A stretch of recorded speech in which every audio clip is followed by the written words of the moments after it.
within our jurisdiction. We've already held the committee's first Department of Justice oversight hearing since 2017, October, and its first Department of Homeland Security oversight hearing since January 2018. There's more to come. Director Wray, when you appeared before the committee last March, just 2 months after the January 6th attack on our Capitol, you told us that domestic terrorism was, quote, metastasizing around the country for a long time now, and it's not going away anytime soon. I first held a hearing on domestic terrorism, the threat to America, in 2012, 10 years ago, after a white supremacist gunman murdered 7 Sikh worshipers in Oak Creek, Wisconsin. Today, 10 years later, I'm afraid that threat has only grown worse. In the decades since Oak Creek, violent white supremacists have slaughtered innocent Americans in a series of sickening attacks. They included the mass shootings at the Emmanuel AME Church in South Carolina in 2015, Pittsburgh's Tree of Life Synagogue in 2018, and a Walmart in El Paso, Texas in 2019. Just this May, a white supremacist marched into a Tops grocery store in Buffalo, New York, massacring 10 black Americans in cold blood. Last year, Director Wray, you told the committee that the top domestic terror threat was, and I quote, continues to be those we identify as racially or ethnically motivated violent extremists, specifically those who advocate for the superiority of the white race. You also said that the FBI has elevated racially motivated violent extremism to its top priority, on the same level as ISIS. I look forward to hearing from you about what steps the FBI is taking to protect our communities from this threat. Racist acts of terror like the Buffalo Massacre represent the most persistent, lethal domestic terror threats in our communities, but they are not our only threats by far. So-called militia violent extremists, or MVEs, and other anti-government extremists pose a growing threat to law enforcement and government officials, and as we saw here on January 6th, to our democratic institutions themselves. This is part of the growing trend of politically motivated threats and violence that should alarm every member of this committee. Every one of us should join in condemning the use of violence or threats of violence to advance any political goals, no matter the ideology. But over the past 2 years, our nation's public servants have faced a wave of violence and violent threats. Just yesterday in this room, the committee heard from election officials, Democrats and Republicans, who are receiving death threats because of their work during the 2020 election. We've seen an appalling rise in violent threats against public health workers, school officials, judges, members of Congress, members of the Supreme Court. And we've seen unacceptable, in some cases deadly, violence toward law enforcement officers who put their lives on the line to protect us. The dual threats of domestic terrorism and hate crimes are heightened by easy access to firearms in America, especially deadly assault weapons. Matthew Olson, the Justice Department's top counterterrorism official, recently said, the ability of violent extremists to acquire military-grade weapons in this country contributes significantly to their ability to kill and inflict harm on a massive scale. And we cannot ignore the dominant role guns play in assaults and killings of police officers. Our nation is awash in guns. Estimates are 400 million firearms in this nation, from straw purchase handguns to assault weapons that can pierce the Kevlar vest that are supposed to protect our men and women in uniform. Director Wray, I hope you'll discuss how the proliferation of assault weapons impacts the work of the FBI and other law enforcement. We have a lot of ground to cover today. I look forward to your testimony, and with that, I turn to my friend, Ranking Member Grassley, for his opening statement. Thank you, Chairman Durbin, and welcome to the committee, Director Wray. Thank you for your service to the people of America. This committee has a constitutional obligation to ensure that the FBI complies with the laws that we write and execute those laws according to our intent. In performance of our constitutional duties, we often seek answers and records from the FBI. And if Congress finds potential wrongdoing, we have an obligation to the American people to make that public. The public's business ought to be public. Transparency brings accountability. Just last week, the Justice Department failed yet again to be transparent. the department failed to provide underlying information to support their assumptions that a jury would not convict FBI agents for botching the Nasser investigation. This is beyond unacceptable. I've also asked the FBI about the steps it's taken to investigate Afghan evacuees that are considered significant security concerns. Senator Portman and Inhofe have done exactly the same thing. The FBI won't even tell Congress which field offices are responsible for these security matters. How does that make our communities any safer? Furthermore, based on the killing of al-Qaeda's leader this week, it appears that terrorist groups are still using Afghanistan, as many of us, including you, Director Wray, have feared.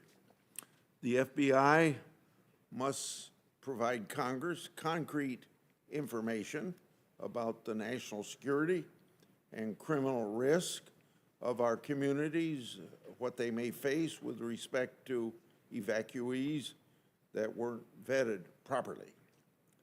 As we all see, violence is a very major problem in America today, with rates of violent crime skyrocketing across the country. The start of this violent crime wave began in 2020, as police nationwide were pulled off the streets. Some of the main causes of this rise in violent crime are anti-police rhetoric, depolicing efforts, progressive prosecution, and bail reform. This crisis in policing is happening at the same time the progressive prosecutors refuse to hold violent criminals accountable for their crimes. Witness after witness in this committee has told us that bail reform movement helps to release violent criminals who are arrested so that they can go commit more crimes. Congress must treat violent crime as a top priority. So last week, I introduced a bill entitled Combating Violent and Dangerous Crime Act. The bill contains common sense proposals to reduce the spike in violent crime in the nation, proposals that would expand federal prosecution options for offenses like murder, carjacking, bank robbery, and assault of police officers. The Justice Department and the FBI must also make violent crime a top priority. However, instead of doing so, it seems like the Biden Justice Department, the FBI, have focused on intimidating parents who are concerned about how schools treat their children. For example, it's been reported that the FBI has labeled parents with threat tags to track and investigate them. Contributing to the crime wave, this administration's failure to manage the border has been a drug trafficker's dream. What is the result? Well, in 2021, we had over 100,000 drug overdoses. Fentanyl crossing that border is about 70% of that 100,000. Thanks to our open borders, drug traffickers are poisoning our streets, killing our children, and they're trafficking innocent victims with reckless abandon. This administration is failing the people by not securing the southern border. More recently, my colleagues have heard me on the issue of political bias infecting the FBI decision-making process. As Director Wray is aware, multiple Justice Department whistleblowers have approached my office about that political bias. Whistleblowers are patriots, and they also have to have lots of guts, and most of them do. According to whistleblowers, the FBI opened an investigation on the Trump campaign and its advisors. The opening memo for this Trump investigation is based in a substantial part on liberal news reporting. It's also based on information derived from left-wing nonprofit. Based on allegations, Director Wray and Attorney General Garland reviewed the memo and approved a full investigation. Now, as I've said in my letter, if the FBI is going to open an investigation, you have to do it the right way. It appears that the right way was not done. So, let's contrast this investigation with what the FBI has done with allegedly criminal information received from numerous sources related to Hunter Biden. Simply put, the FBI shut down investigative activity. In August of 2020, the FBI supervisory intelligence analyst opened an assessment. This August 2020 assessment served as the vehicle by which the FBI headquarters team falsely labeled Hunter Biden information as you-know-what disinformation. As just one example, to make my concern clear, in October 2020, an avenue of reporting on Hunter Biden was ordered closed. That Hunter Biden information related to potential criminal activity. According to whistleblowers, the reporting was either verified or verifiable via criminal search warrants. But it was shut down on the basis of it being at risk of disinformation. Based on allegations, the evidence didn't support that finding. So let's look at both of these fact patterns. On the one hand, the FBI greenlit a full investigation into Trump based on liberal news articles and information derived from liberal nonprofits. On the other hand, the FBI closed investigative activities and sources that provided verified or verifiable reporting on Hunter Biden.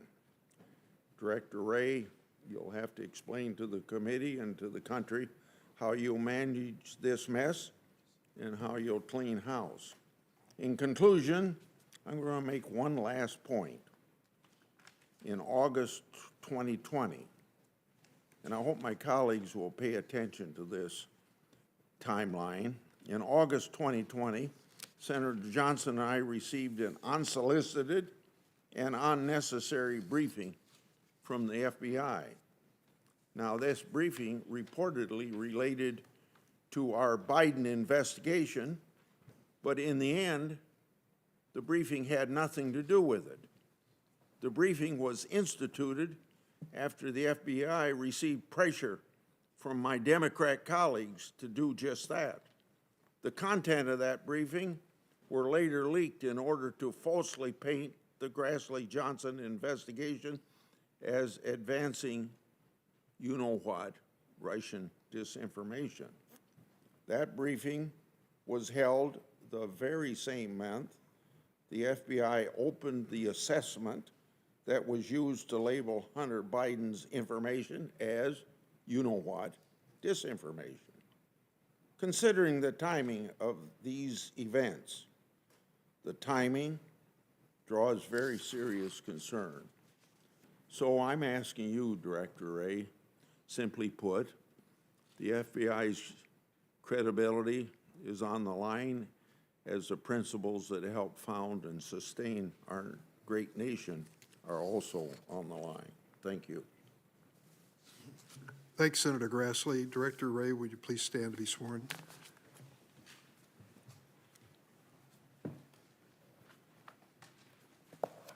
Do you swear or affirm the testimony you're about to give before this committee will be the truth, the whole truth, and nothing but the truth, so help you God? Thank you. Let the record reflect that the Director has answered in the affirmative, and you may proceed with your opening statement, sir.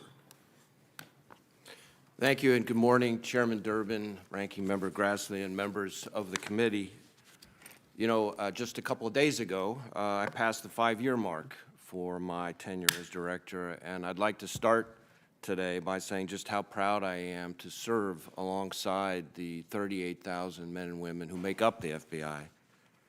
You know, over the past 5 years, I've traveled to all 56 FBI field offices. In fact, as of next week, I will have been to all 56 of them twice. And all over the country, I've spoken with prosecutors, judges, victims, and our law enforcement partners. And I continue to be impressed and moved both by what I see firsthand and by what I hear from others about the quality of our workforce. Our agents, analysts, and professional staff serve the public with rigor, objectivity, and a fierce passion for our mission of protecting the American people and upholding the Constitution. The breadth, depth, and complexity of the threats our folks are tackling are immense, and I continue to be inspired by the work they do on behalf of the American people. Each and every day, the men and women of the FBI are taking on the Chinese government's broad-scale economic espionage campaign, targeting our ideas, our innovation, our economic security. They're working with our government, foreign, and private sector partners to meet the danger from cyber actors, including fighting the scourge of ransomware attacks against U.S. businesses and critical infrastructure. They're battling both domestic and international terrorism, including, as the recent Zawahiri strike reinforces, the threat of foreign terrorist organizations like al-Qaeda attempting to reconstitute in Afghanistan. They're investigating crimes against children and going after those who would prey on the most vulnerable among us. They're countering hate crimes, including an alarming number of threats aimed at Asian Americans, historically black colleges and universities, religious institutions, and other public spaces across the country. They're ensuring the integrity of elections and working to protect the election workers who administer them, and the list goes on. But I want to use these few minutes to focus on one threat in particular, and Senator Grassley mentioned it as well, which is the threat of violent crime. You know, I speak with chiefs and sheriffs all the time, in fact, just about every week, sometimes more, and the number one concern I hear from them by far is rising violence in their communities, whether it's gangs terrorizing a neighborhood, well-known trigger pullers who keep finding their way back out onto the streets, robbery crews graduating from carjackings to aggravated assaults, and worse. The violent crime problem is real, and it's one we are firmly determined to combat. The core of our violent crime strategy remains our FBI task forces. We are working shoulder to shoulder with our state and local partners all across the country through more than 300 FBI task forces made up of close to 3,000 members. We're using intelligence to drive proactive investigations to identify and target the most violent and dangerous offenders, the worst of the worst. We're working with our partners to build capacity and to provide tools, including by deploying additional resources to some of the hardest hit cities to maximize our impact. And we're seeing results. For instance, in just 1 week this summer, FBI Phoenix arrested more than a dozen individuals on drugs and firearms charges as part of a gang investigation into the Lindo Park Crips. FBI Sacramento, as part of an investigation into the Oak Park Bloods, arrested 8 and seized pounds of methamphetamine, fentanyl, and multiple handguns, including one ghost gun and another equipped with a switch that made it fully automatic. And FBI San Antonio arrested 18 suspected drug traffickers with cartel ties, charging them with trafficking large quantities of methamphetamine. That is just 3 FBI field offices in a single week. If you step back and look at all of last fiscal year, FBI task forces focused on violent crime made more than 17,000 arrests, seized more than 8,000 firearms, and dismantled nearly 300 gangs and criminal enterprises across the country, and we are not going to let up. Now, every chance I get, I also try to highlight that law enforcement is taking on this challenge at a time when the job is becoming more and more dangerous, especially for our state and local brothers and sisters. In 2021, 73 officers were feloniously killed, as in murdered, while on the job, more than in any year since the 9/11 attacks. At the FBI, we experienced our share of loss last year, too. We had Special Agents Laura Schwarzenberger and Dan Alphen killed, taking on one of the hardest jobs we have in the FBI, investigating crimes against children. And one of our longtime task force officers, Terro Detective Greg Ferenczi, was shot and killed in an ambush right outside one of our offices. Alarmingly, this year's deaths are nearly keeping pace with last year's. In fact, this June, more officers were murdered in this country than in any single month in the past 4 years. Now, the men and women of law enforcement make heroic sacrifices for all of us, and they need our support and deserve to know we've got their backs. Now, of course, in addition to the escalation of violent crime, this year has also brought the horror of mass shootings into sharp relief. Places like Buffalo, as you mentioned, Mr. Chairman, Uvalde, and of course Highland Park in your home state. These attacks on regular, everyday people going about their regular, everyday lives are devastating for the communities affected, certainly, but they touch us all. And I can assure you, the FBI family feels the heartbreak too, and we're committed to doing our part to assist our partners and support victims and their families. At all levels of government and law enforcement, our fundamental duty is to make sure Americans can feel safe and secure in their own communities. And of course, violence and mass violence are just one part of that. The range of criminal and national security threats that we face as a nation has never been greater or more diverse, and the demands and expectations on the FBI have never been higher. Our fellow citizens look to us to protect the United States from all those threats, and I am grateful, as I know we all are, to the men and women of the FBI who continue to rise to meet those challenges every day. So thank you for your support in helping us carry out that mission, and I'd be happy to address your questions. Thanks, Mr. Director, and let me start close to home, Highland Park. 4th of July, idyllic American holiday, families watching a parade in a wonderful town that I'm honored to represent. In comes a shooter with an AR-15, perches himself on a roof, fires away. We think 83 rounds were delivered in a matter of a minute or less. The net result, of course, is not only 7 dead and scores wounded, but wounds that will be there for a long time. Yesterday, a little 9-year-old boy named Cooper Roberts, who was shot by this gunman with one of these assault rifles, was released from the hospital. This poor little boy, absent a miracle, is going to be paralyzed for life. You've mentioned that this isn't the only instance where assault rifles are being turned on people in innocent situations. I could go through the same list you have and add even more. I won't do that. But I'm also noticing more and more that our law enforcement officials themselves are more vulnerable because of these assault rifles. Bullets fired from an AR-15 are powerful enough to pierce soft body armor, the form most commonly used by police. Bullets fired by Sig Sauer MCX Spear have an even greater range than the traditional AR-15 and can pierce nearly all kinds of body armor, including those stronger than what is typically worn by law enforcement. The bottom line is this proliferation of guns, particularly assault weapons, is deadly and dangerous when it comes to our law enforcement. What is your observation?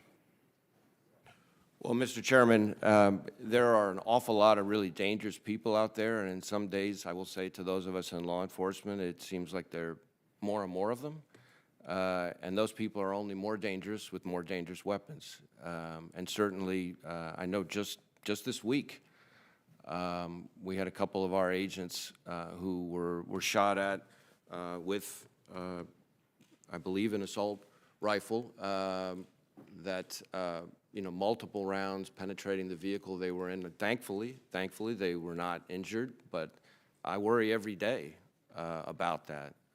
And I know that my counterparts, my fellow law enforcement leaders, chiefs and sheriffs worry about it all the time as well. We are all trying to do the best we can with better and better protective equipment, better and better training, better and better munitions of our own. But certainly it is a dangerous world out there, and the statistics that I cited in my opening statement are illustrative of what a dangerous job it is out there for law enforcement. And one of the points that I didn't make in my opening statement, that is of that 73 that were murdered on the line of duty, in the line of duty last year, an alarming percentage of those were killed, in effect, in types of ambush situations, not unlike our task force officer in Indiana, who was ambushed. I think he was out on a lunch break outside our office. So I worry about our folks every day, and I will tell you that the hardest thing I've ever had to do, certainly in this job, is sit and talk with the families of our fallen. One of the most outrageous examples of violence against law enforcement occurred right here in the U.S. Capitol complex on January 6, 2021, when an insurrectionist mob attacked the men and women who were trying to defend me and us in this building. The net result of it, at least 5 people died, and over 140 law enforcement were injured.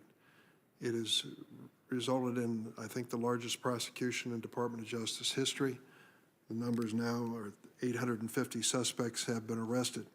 But the FBI is still trying to identify more than 350 suspects believed to have committed violent acts on the Capitol grounds. That is the same number of unidentified suspects that were reported 10 months, 1 year, and 14 months after the event. What has made it so difficult to identify these 350 additional suspects? Well, I think in some instances, a lot of the initial people that we were able to find and arrest and charge made themselves widely visible and easily identifiable on social media or otherwise. But there were a certain number of people who concealed themselves more effectively. And so part of it is a little more challenging to get those people identified. That's part of it.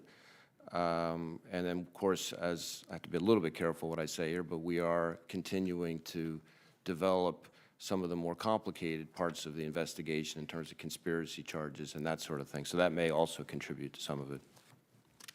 One of the other elements was whether or not the FBI and others should have been forewarned of what was going to occur on January 6th. Would you like to comment on that?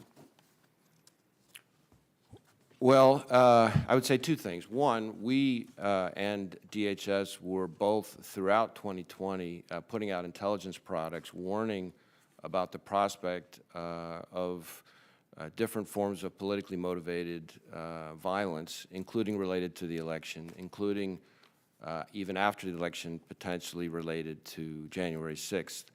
But it is also the reality that we did not have, I think, any specific credible intelligence that pointed to thousands of people breaching the Capitol. And so one of the things that we are determined to do on our part, to make sure we can do our part to make sure that nothing like that ever happens again, is to see how we can go about developing better sources. Anytime in the intelligence field, when there is any kind of successful attack, we make a point of trying to figure out, are there better ways to develop sources, higher quality sources, et cetera. So we're doing that now. If I can ask you a question on that. Given the extensive online planning for the violence on January 6th, I was surprised to hear Jill Sanborn, the FBI's former counterterrorism head, say last year that it is not within the FBI's authorities to monitor publicly available social media conversations. How do you reconcile this with the Attorney General's guidelines, which authorize the FBI to, quote, proactively surf the internet to find publicly available websites where the promotion of terrorist crimes are openly taking place? Well, as you reference, what we can and cannot do is largely covered in the Attorney General guidelines, and I think to some extent also in what we call the DIAG. And it's a more complicated topic in terms of what we can and cannot do than I can get into in the time remaining. But what I would say, and I think what former EAD Sanborn was trying to say, is that we don't have authority to persistently and and passively just sit on the internet monitoring social media. It's more complicated than that, but with proper predication and an authorized purpose, there are things we can do in terms of publicly available social media. But it's a longer, more involved topic than I could really do justice to here. Well, I'm not an expert in this area by any means, but it seems to me that the use of artificial intelligence by other agencies has made this a more efficient operation. Is that being considered by the FBI? Absolutely. You're spot on that artificial intelligence is, just as it is in the private sector and other fields, artificial intelligence is an incredibly important tool. The FBI, just like other organizations, has a big data problem, and artificial intelligence is an important tool as we go forward to being better at getting through the mountains of information that's out there in a more efficient and effective way. Thank you. Senator Grassley? Yeah, on our June 16th phone call, we discussed the need to protect whistleblowers that have approached my office from retaliation. Thank you for committing to protecting them. You told me that you would see eye to eye with me on the importance of whistleblowers. I appreciate your commitment. Two very short related questions. Do you agree that any retaliatory conduct against whistleblowers must be disciplined? I think retaliatory conduct against whistleblowers is unacceptable. They serve a very, very important role in our system. I know you have long championed the cause of whistleblowers, and we have a number of mechanisms to try to make sure that they have the mechanisms to report, but also the mechanisms to be protected from retaliation. One of the things that I've been doing since I became director is that every time we bring all of our SACs, our special agents in charge across the country together, which we do twice a year, we have the Inspector General, Mr. Horowitz, come and talk to all of them, in particular, to talk to them about the importance of whistleblowers and making sure that whistleblowers are protected. Let me take one step before that would happen if they were going to be disciplined or not. Can you commit that to me and this committee and the Senate that the FBI won't take any action to determine who the whistleblowers are in the first place? We will be scrupulous in our adherence to the rules related to whistleblowers. Obviously, if there are allegations of misconduct by FBI employees, we want to make sure that we get that information so that we can use the tools that we have to go after that conduct. But certainly, I condemn in the strongest possible terms any prospect of retaliation against whistleblowers. I would like to know if the FBI received information. I'm not asking about a case here. I'm just about information that foreign persons had received. Let me start over again. If the FBI received information that foreign persons had evidence of improper or unlawful financial payments paid to elected officials or other politically exposed persons, would that pose a national security concern? Well, I think the kind of conduct you're describing is typically something that we would look at very closely through our efforts at malign foreign influence. It starts to shade into a blend of what we call malign foreign influence with potentially public corruption, and it's something that we take seriously. Thank you. Another question following up kind of on that point of view. Pursuant to FBI policies and protocols, what steps should the FBI take to vet or more fully investigate evidence of improper or unlawful financial payment paid to elected officials and other politically exposed persons? Well, I think at the risk of sounding like a lawyer, like I used to be, you know, it depends on the facts and circumstances of each case. But we would certainly need to look into that, and depending on the circumstances, there could be an assessment, there could be an investigation, there could be any number of steps that would be taken to make sure that there's not a national security risk. It kind of follows up on what you just said. Does the FBI have a criteria that it uses to evaluate whether information is or isn't disinformation?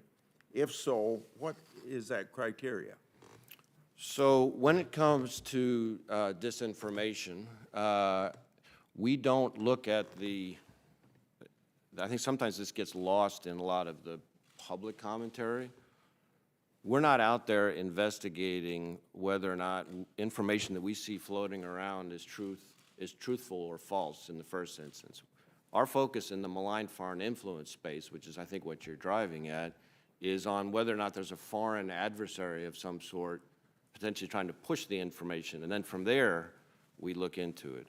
When it comes to disinformation and, say, defensive briefings, for example, there is an interagency process that was set up under the last administration that's OD&I coordinated, because an awful lot of the information that speaks to whether something might be disinformation is coming not from the FBI, but from other intelligence agencies, or in some cases from foreign allies.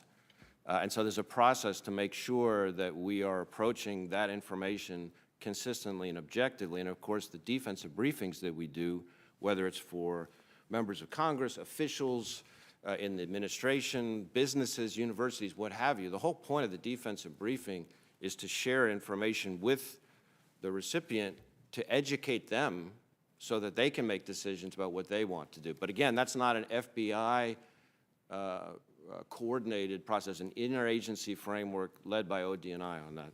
When the FBI receives potential criminal investigation relating to a matter that is subject to investigation and prosecution by a U.S. attorney, is it the FBI's standard practice to share that information with the relevant U.S. attorneys' offices?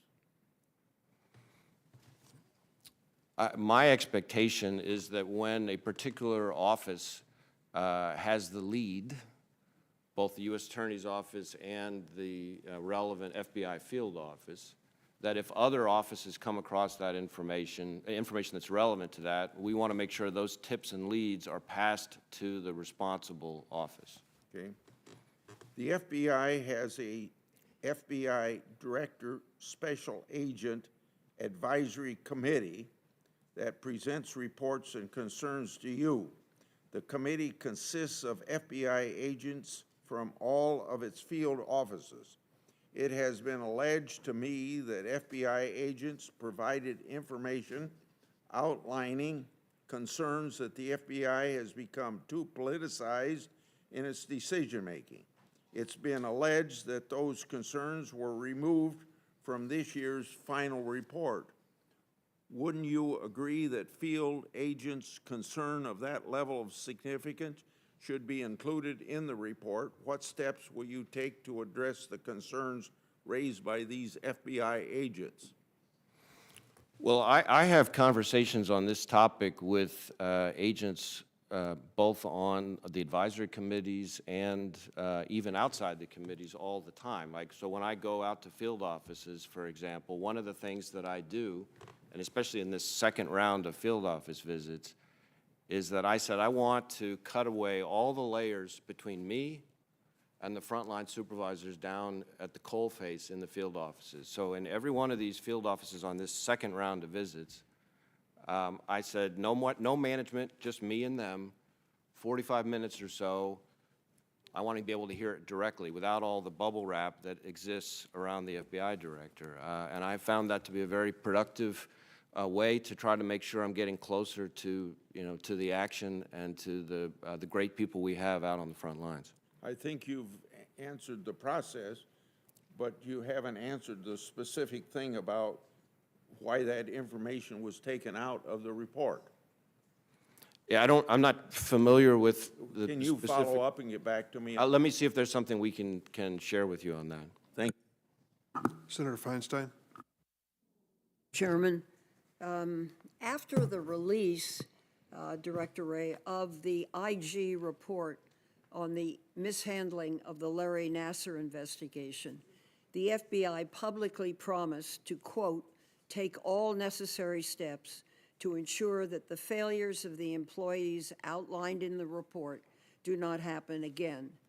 our offices have discussed at great length what steps the FBI has taken to ensure that these failures are never repeated. One of the improvements, as I understand it, includes making sure in cases of suspected child sexual abuse, the FBI uses child and adolescent forensic interviewers. These individuals are specially trained to conduct interviews of minors who may have experienced sexual abuse. Please outline for us other improvements the FBI has made in how it handles investigations in child sexual abuse cases. I'm very concerned with this, particularly with regard to how the FBI engages with survivors of child sexual abuse and what more needs to be done. Well, thank you, Senator, for the question. Let me just say at the outset, as this committee heard me say when I appeared before you on the NASA report, words escape me to describe to you how upset I was Yes, when I that's learned what our folks had failed to do back in 2015. And we've taken a number of steps. You mentioned one of them, the increased use of CAFIs, as we call them, child adolescent forensic interviewers. But a few of the others that I would mention is that we've made all sorts of changes to strengthen our policies and procedures that add double and triple checks even to make sure that all FBI employees are handling these reports with the urgency that's required and communicating with the right people, both state and local law enforcement and within the FBI. So that's one piece of it, and there's a bunch of subparts of that. Training. We've put in place a whole bunch of new training, mandatory training for everybody in the FBI, no matter what their responsibilities are. I've taken the training myself to make sure that we learn the lessons from that horrific chapter. But then we've added on top of that very tailored, specific training, again, learning the lessons from the Nassar IG report that go to the people who handle these types of cases. So those are a few of the things we've done. We have tried to message it over and over again. I will tell you that we have adopted every single one of Inspector General Horowitz's recommendations, implemented them all, and have gone above and beyond. Thank you.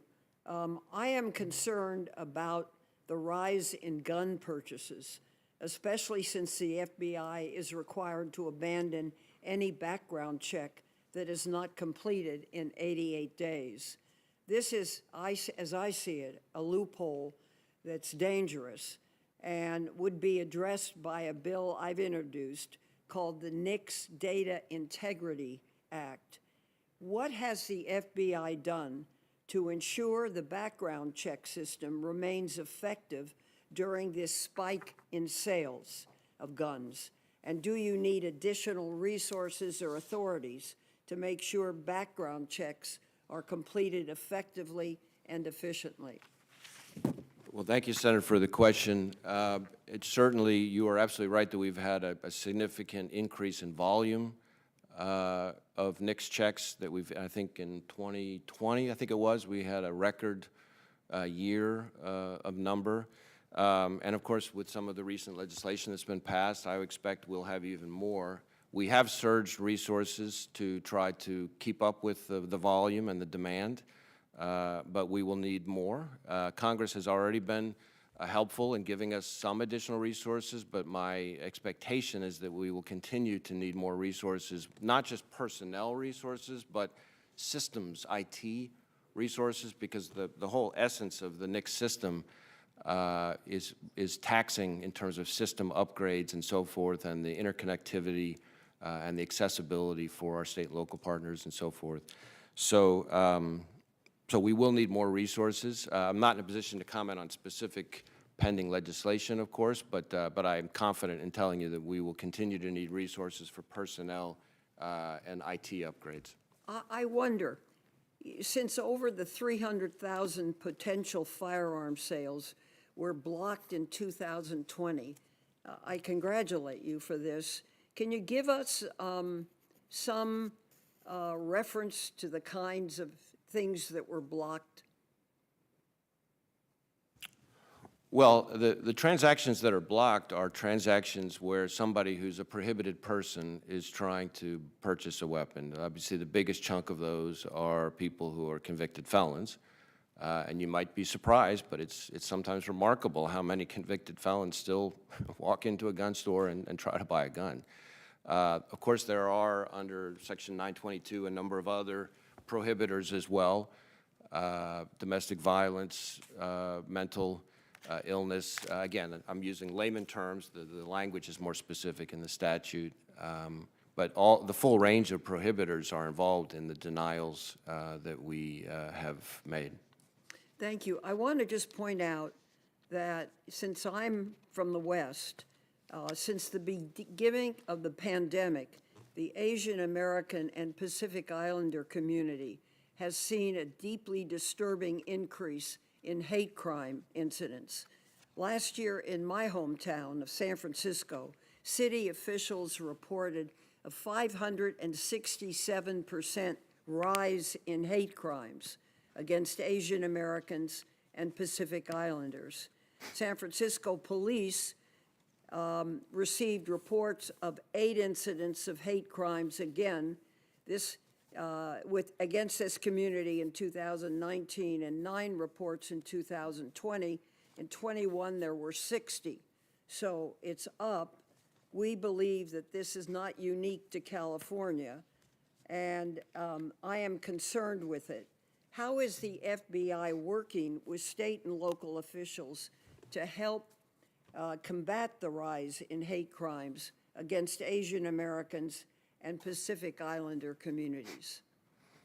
So we elevated civil rights, which hate crimes is the biggest chunk of our civil rights program, to a national threat priority in the last fiscal year, and will be again this fiscal year. I think in calendar year 21, we had the highest number of hate crime initiations that we've had in maybe 5 years or so. We are also, so there's a lot of investigative work going on. In addition, though, we're doing a lot of outreach to the community. I think in 21, we had something like 140 different training or liaison events with the AAPI community around the country. And we've had listening sessions on the national level. We're also trying to provide forensic support, even in cases where there's not going to be a federal prosecution. It doesn't mean that we have nothing to do with it. We try to help in terms of forensic support and other expertise and experience. So we obviously are concerned about a lot of the same things that you are.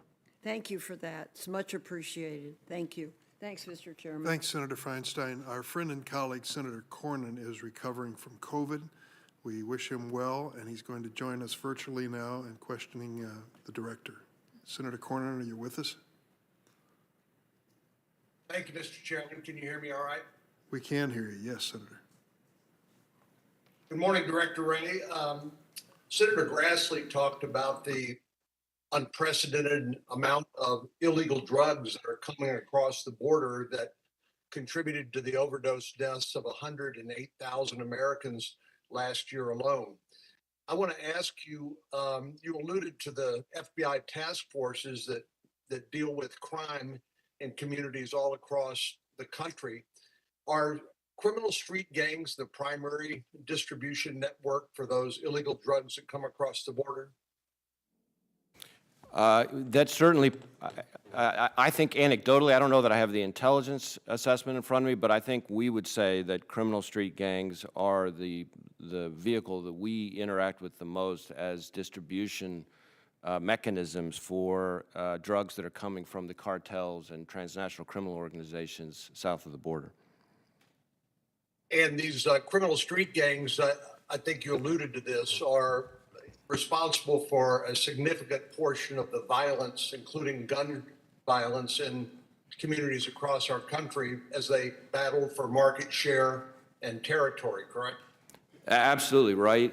When I'm out talking with chiefs and sheriffs, and talking to them just about every week, I find more and more that that's what we're seeing. There certainly are national gangs that we're concerned about, but I think Americans might be surprised to hear how many essentially neighborhood gangs, to use the terminology that a lot of chiefs and sheriffs would use, are, in many ways, the biggest driver of violence in a lot of our communities. And of course, they deal in all sorts of illicit activities, but the profits from the distribution of these drugs a significant portion of how they make money? Yes, very much so. Okay. And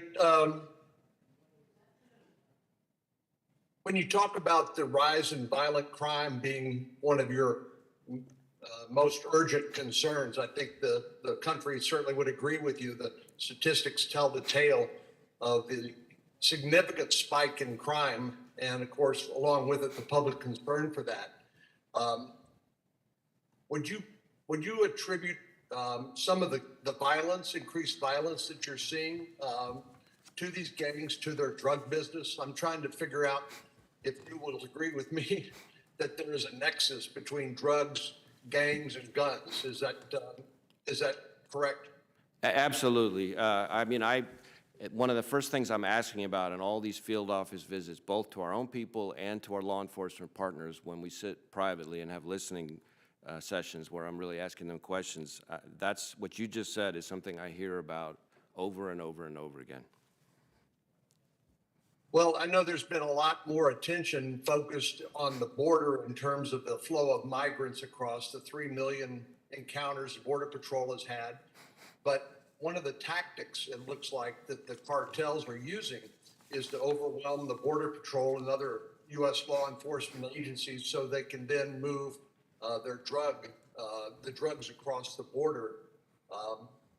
We know how many people were encountered, roughly 3 million, but the Border Patrol estimates that there could be as many as 300,000 so-called getaways. These are people who obviously weren't seeking asylum and weren't turning themselves in to engage in that process. When Director Mayorkas was asked about the border, he made the, frankly, from my standpoint, implausible statement that the border was secure. From your vantage point, in your opinion, is the border secure? Well, boy, I guess I'm hesitant to substitute my judgment for the Secretary of Homeland Security, but I will tell you that I have spent a lot of time with our field offices down that have border responsibility. I have been to ports of entry, including not that long ago with CBP officers walking me through it so I could really see firsthand what they're up against. And all I can say is, boy, they got a heck of a challenge, and I admire their grit and their determination to get the job done, because it's a daunting one. Director Wray, I've always thought of you as a straight shooter, but you won't answer that question.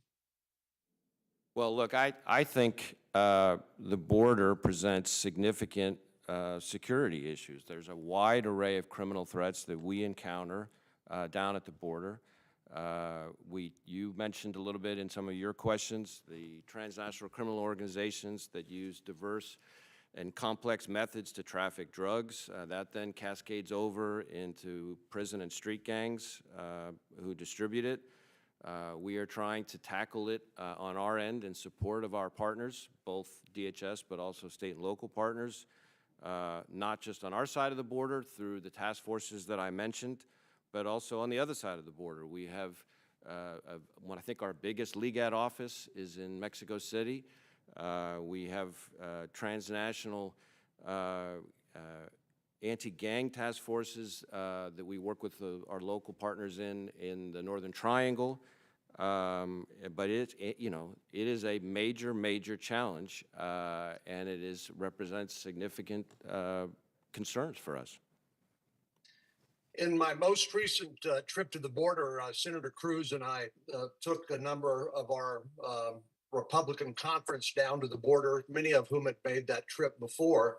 But we continue to hear the same sort of message from the Border Patrol in terms of the nationalities of the people they encounter there. And my recollection is in one sector, the Del Rio sector, they reported encounters from people from 150 plus countries. In other words, it's not just a south of the border issue in terms of Mexico, Central America, and the like. This is an international human smuggling network. Would you agree with me? I don't have the numbers like it sounds like you do, but I certainly know that it is an eclectic mix of nationalities, and the volume is just staggering. And that's a public security threat. You agree with me? To me, it represents a significant security issue and represents a wide array of criminal threats that flow out of it. Thank you very much. Thank you, Mr. Chairman. Thanks, Senator Cornyn. Get well. Senator Whitehouse. Thank you, Chairman. Thank you, Director Wray. As you know, we are now entering the 4th year of a frustrating saga that began with an August 2019 letter from me and Senator Coons regarding the Kavanaugh supplemental background investigation, and I'd like to try to get that matter wrapped up. First, is it true that after Kavanaugh-related tips were separated from regular tip line traffic, they were forwarded to White House counsel without investigation? I apologize that in advance that it's been frustrating for you. We've tried to be clear about Okay, just our answer. process. I'll be So less when it frustrated if comes you just to answer the questions. So when it comes to the tip line, we wanted to make sure that the White House had all the information we have. So when the hundreds of calls started coming in, we gathered those up, reviewed them, and provided them to the White House. And Without my understanding- investigation? We reviewed them and then provided them to You the White reviewed them House. for purposes of separating from tip line traffic, but did not further investigate the ones that related to Kavanaugh, correct? Correct. Is it also true that in that supplemental BI, the FBI took direction from the White House as to whom the FBI would question and even what questions the FBI could ask? So it is true that, consistent with the longstanding process that we have had going all the way back to at least the Bush administration, the Obama administration, Trump administration, and continue to follow currently under the Biden administration, that in a limited supplemental BI, we take direction from the requesting entity, which in this case was the White House, as to what follow-up they want. So And in that's this the case- direction we followed. That's the direction we've consistently followed throughout the decades, frankly. You asked specifically about who No. and what, like Yeah. who we. Yeah. I said, is it true? It is true as to the who, Yep. as to the who. I'm not sure, as I sit here, whether it's also true as to the what questions, but it is true as to the who we interviewed. Okay, well, we'll pursue further the what questions. Here's what I would like to do at this point. Oh, by the way, is it true that even today we have not been provided by the FBI its written tip line procedures? Senator, I know that we have provided a lot of information to the committee and to you. I would have to check on that specific item. I know there is some information that you have requested that is not our call to provide. That has to do with I interaction understand and that. communication with the White House. But the FBI's written tip line procedures would seem to be information that you could provide and that probably is in fact amenable to FOIA, but has not yet been provided. Again, I'm not aware of anything related to that, but I'll happy to look into where that stands, and we'll follow back up with you. Well, here's what I'd like to do to try to bring this to conclusion. First, there's an April 19th letter from Chairman Durbin, Senator Coons, and myself. Have you received that letter? I believe we have, yes. Okay. And then there's another July 27th letter from Chair Durbin, Appropriations Chairman Leahy, Senator Coons, and myself. Have you received that also? Yes. I would ask you to take the questions in both of those letters, which have not been answered, and treat them as a series of questions for the record from me in this hearing so that I can get them answered. Would you do that? I would be happy to respond to the letters. I will say on the first of the two letters that you mentioned, the April one, if it's the letter that I'm recalling, unlike the most recent one that you mentioned, I think the other one goes not just to us, but also, I think, to White House counsel and the Attorney General. Yeah, it And does. I so wanted to make sure that's not that we're- entirely That one's not entirely within our control, but we will do everything we can to make sure that you get answers to all the questions that we can provide answers to. Okay, that'll work. I also sent you a letter dated July 28th that consists of our overview of what transpired in that supplemental background investigation. And what I would like to do is to ask you to respond to these QFRs, as I mentioned, and take a look at that July 28th letter. It is my intention to use that July 28th letter as the basis for a report to the chairman and to the rest of the committee on what our oversight work has determined, okay? So you now have the QFRs from the April letter, the QFRs from the July 27th letter, and the sort of, call it a draft, whatever, or you want it, the proposed, our findings to date from the July 28th letter. And what I would like to do is to make sure that whatever response that the FBI wants to provide to that, if you have factual corrections you'd like to make, now's your time to make them. If you think that any of the information is subject to a privilege of any kind, now is your time to assert it. Do you think it is reasonable to ask that that review of the July 28th letter and the answers to the QFRs from the April and July letters be provided by, say, a month from today? That sounds reasonable to me. Let me check with our people, and if that's not going to be, for some reason that I'm not aware of, doable, we'll be sure to let you know. Okay, There's a point at which this simply has to come to an end. This has been years and years of unanswered questions. And so please do your best, but it is my intention in a reasonably short period of time after this 1-month period has expired to proceed and not to allow more years of delay to go with this. This is like last call at the factual correction saloon with respect to the Kavanaugh supplemental BI. And if we can get that sorted out between us in the next 30 days so that we can get a report that does not have to quarrel with the FBI, that would be great.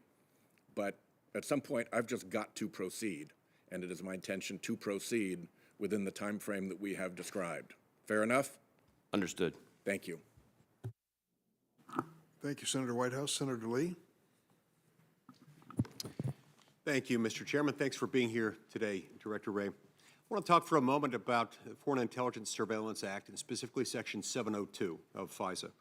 As you know, Director Wray, Section 702 authorizes the collection of electronic communications, not just the metadata, but the content of the communications themselves, including communications of non-U.S. persons outside the United States. But as you know, this inevitably leads to the incidental collection of communications that involve or include U.S. persons, including U.S. citizens. The 2018 reauthorization of Section 702 required the FBI to obtain an order that's described in Section 702 F2. They have to go to the Foreign Intelligence Surveillance Court, and they have to get an order authorizing them to query the database, the communications, the substance of communications involving U.S. persons. If the query is part of a criminal investigation, subject to certain exceptions, and not related to national security. There is a statistical transparency report that's required by the USA Freedom Act that we passed in 2015. Your statistical transparency report that was issued in for the year 2021, just a few months ago, estimates that the FBI did not obtain a single order under Section 702 F2 from the Foreign Intelligence Surveillance Court in 2021. But the FBI, notwithstanding the fact that they didn't get a single one of these orders under F2, they identified at least 4 instances in which the electronic communications of U.S. persons were unlawfully searched without the required order from the court. Can you tell me how you found those 4 instances and how you can be certain that there are not more than 4 instances in which someone did a backdoor search of U.S. persons' communication? Senator, as I sit here right now, I'm not sure that I recall exactly which of the various oversight mechanisms that we have produced that. I know that we have everything from reviews that the Justice Department's National Security Division does, and I think ODNI, and then we also have internally, I stood up an Office of Internal Audit that did not exist before, that is specifically focused on FISA compliance in the first instance, and there are some other mechanisms as well. So as I'm sitting here right now, I just don't remember, but I'd be happy to have us follow back up with you about all that. I appreciate that. I would appreciate that follow-up.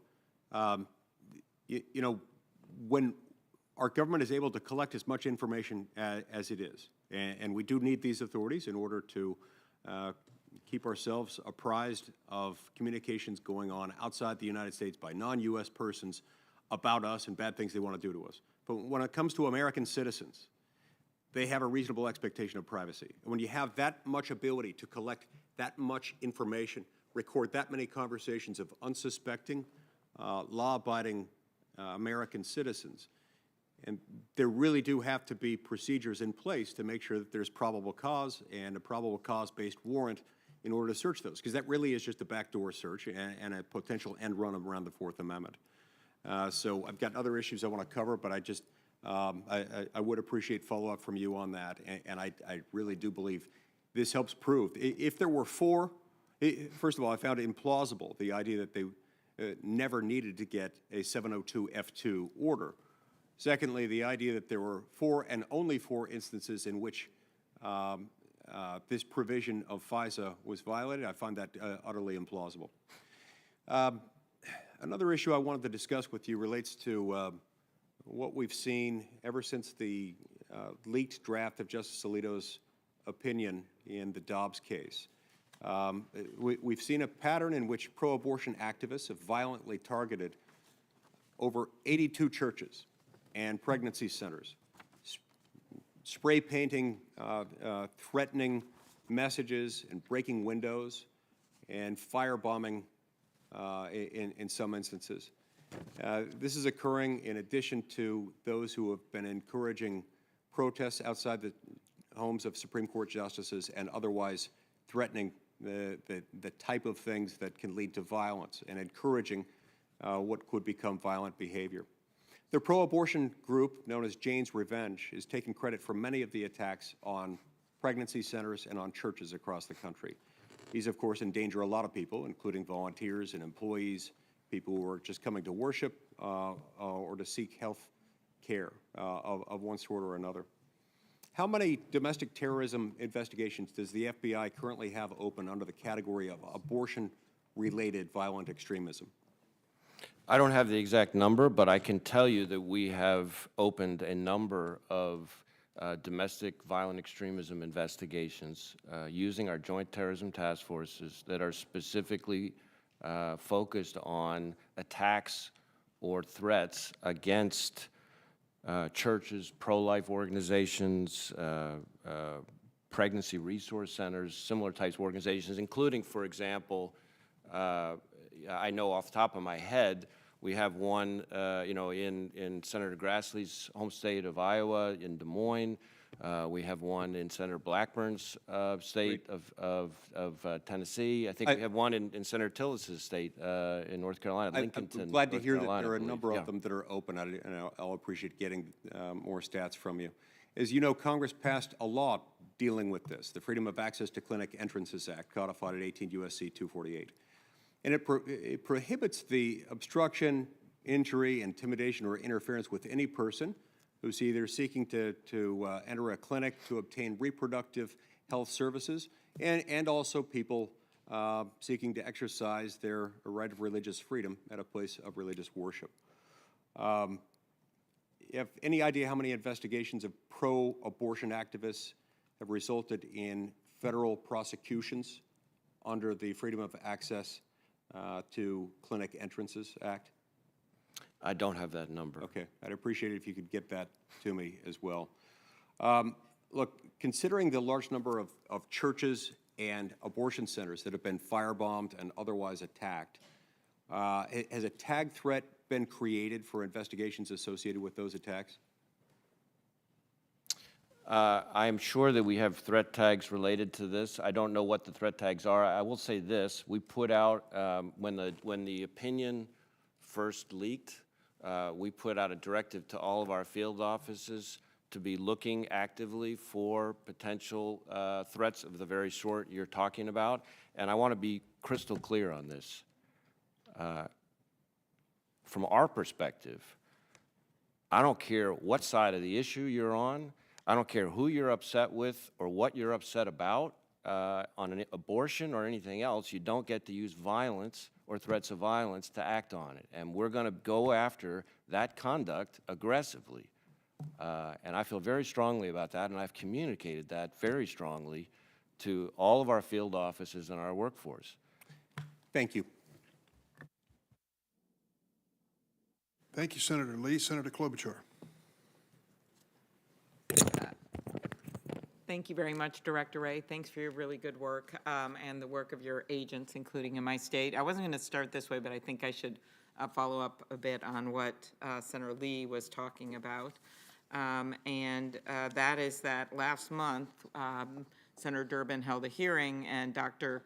Colleen McNicholas gave powerful testimony to the committee about how her fellow doctors and clinic workers have been killed for helping women get the care they need. Last year, attacks targeting abortion clinic staff and patients increased 128% over the previous year, including a 600% increase in stalking. Since actually the leak of the Supreme Court opinion in Dobbs, we have seen violent threats, as noted on both sides of the debate, but a Molotov cocktail was thrown through the window of a crisis pregnancy center in Nashville, arson at a Wyoming abortion clinic. I know that you have condemned violence, but could you talk a bit about what you're seeing in terms of the clinics themselves receiving threats? Well, historically, we have, as you know, Senator, seen attacks against abortion clinics and pro-choice organizations over the years.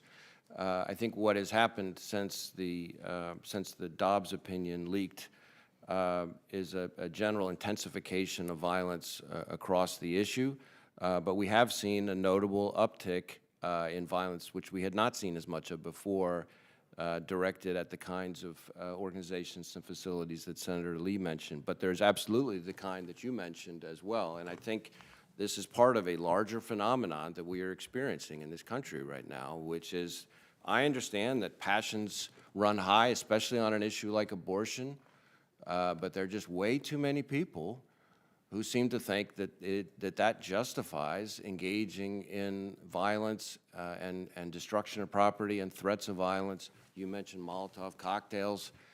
I feel like every day I'm getting briefed on somebody throwing a Molotov cocktail at someone for some issue. Yeah. It's crazy. Do you think that violence that shows up on social media, and when I think about some of the indications we'd seen in the shootings as well, a separate issue, the mass shootings, contributes to this?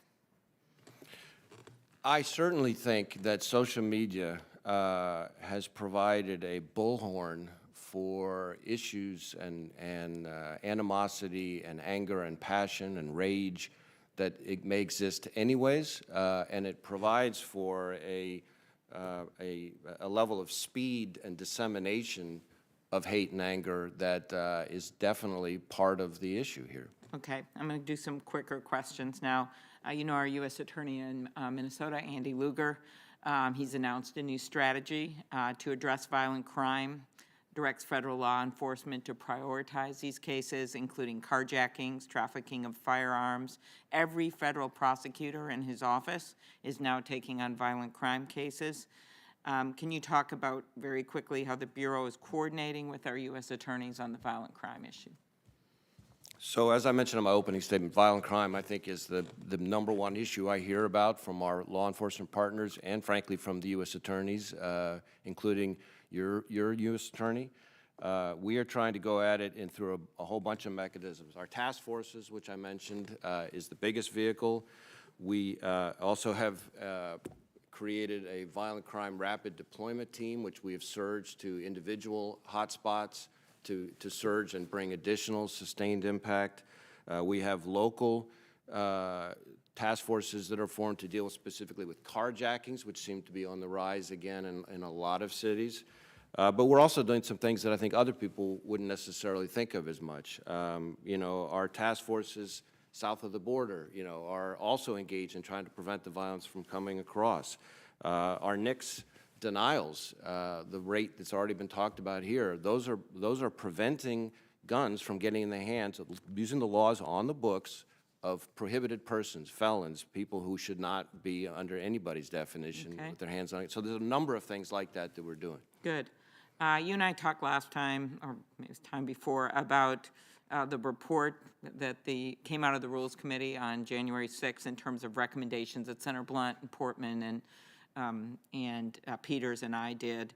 Could you talk about the actions FBI has taken to coordinate better with the Capitol Police, with intelligence? So certainly we took to heart the recommendations coming out of your committee.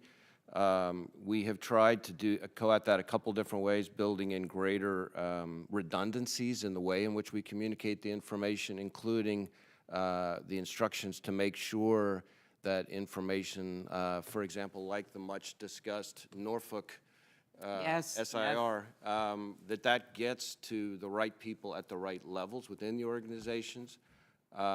This is one of the lessons, in a way, that we learned from 9/11, frankly, is also applicable here, which is this is a place where redundancy is actually a good thing, because it's belt and suspenders. It's a way to make sure the information gets to somebody who will potentially action it in a responsible way. Thank you. The Justice Department sent a letter of support for the bipartisan tech competition bill that Senator Grassley and I introduced. It's called the American Innovation and Choice Online Act, which would stop dominant digital platforms from engaging in self-preferencing that thwarts competition. And in fact, the bill came out of this committee 16-6. The big tech companies, now Bloomberg reported yesterday, have now spent over $120 million against this bill. It's actually more money. That's just the ads they have identified. And the reason I'm asking you this, Director Wray, is that one of the things they're putting up on these ads is that the bill would hurt national security, which multiple national security experts have debunked, including within the administration. Last week, the Assistant Attorney General of the National Security Division confirmed that the Justice Department's letter in support of the bill reflects the National Security Division's input. Can you confirm that the Department of Justice's letter of support reflects the FBI's input as well? Yes, Senator. Okay, very good. Thank you. Last question. Senator Peters and I just introduced a bill on the conversion of semi-automatics into fully automatic weapons. We're seeing a spike of these. Can you talk about what the FBI is seeing with respect to illegally modified weapons and the need to keep them off the streets?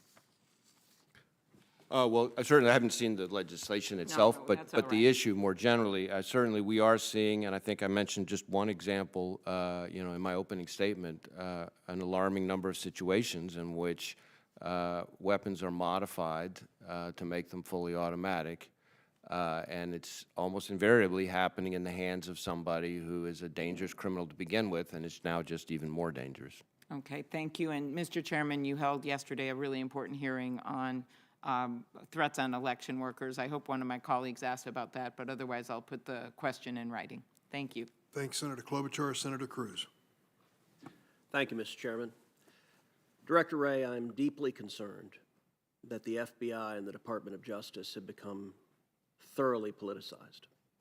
I think this is a problem that began during the Obama administration. I think it metastasized with career officials during the Trump administration, and I think it continues and is even worse today under the Biden administration.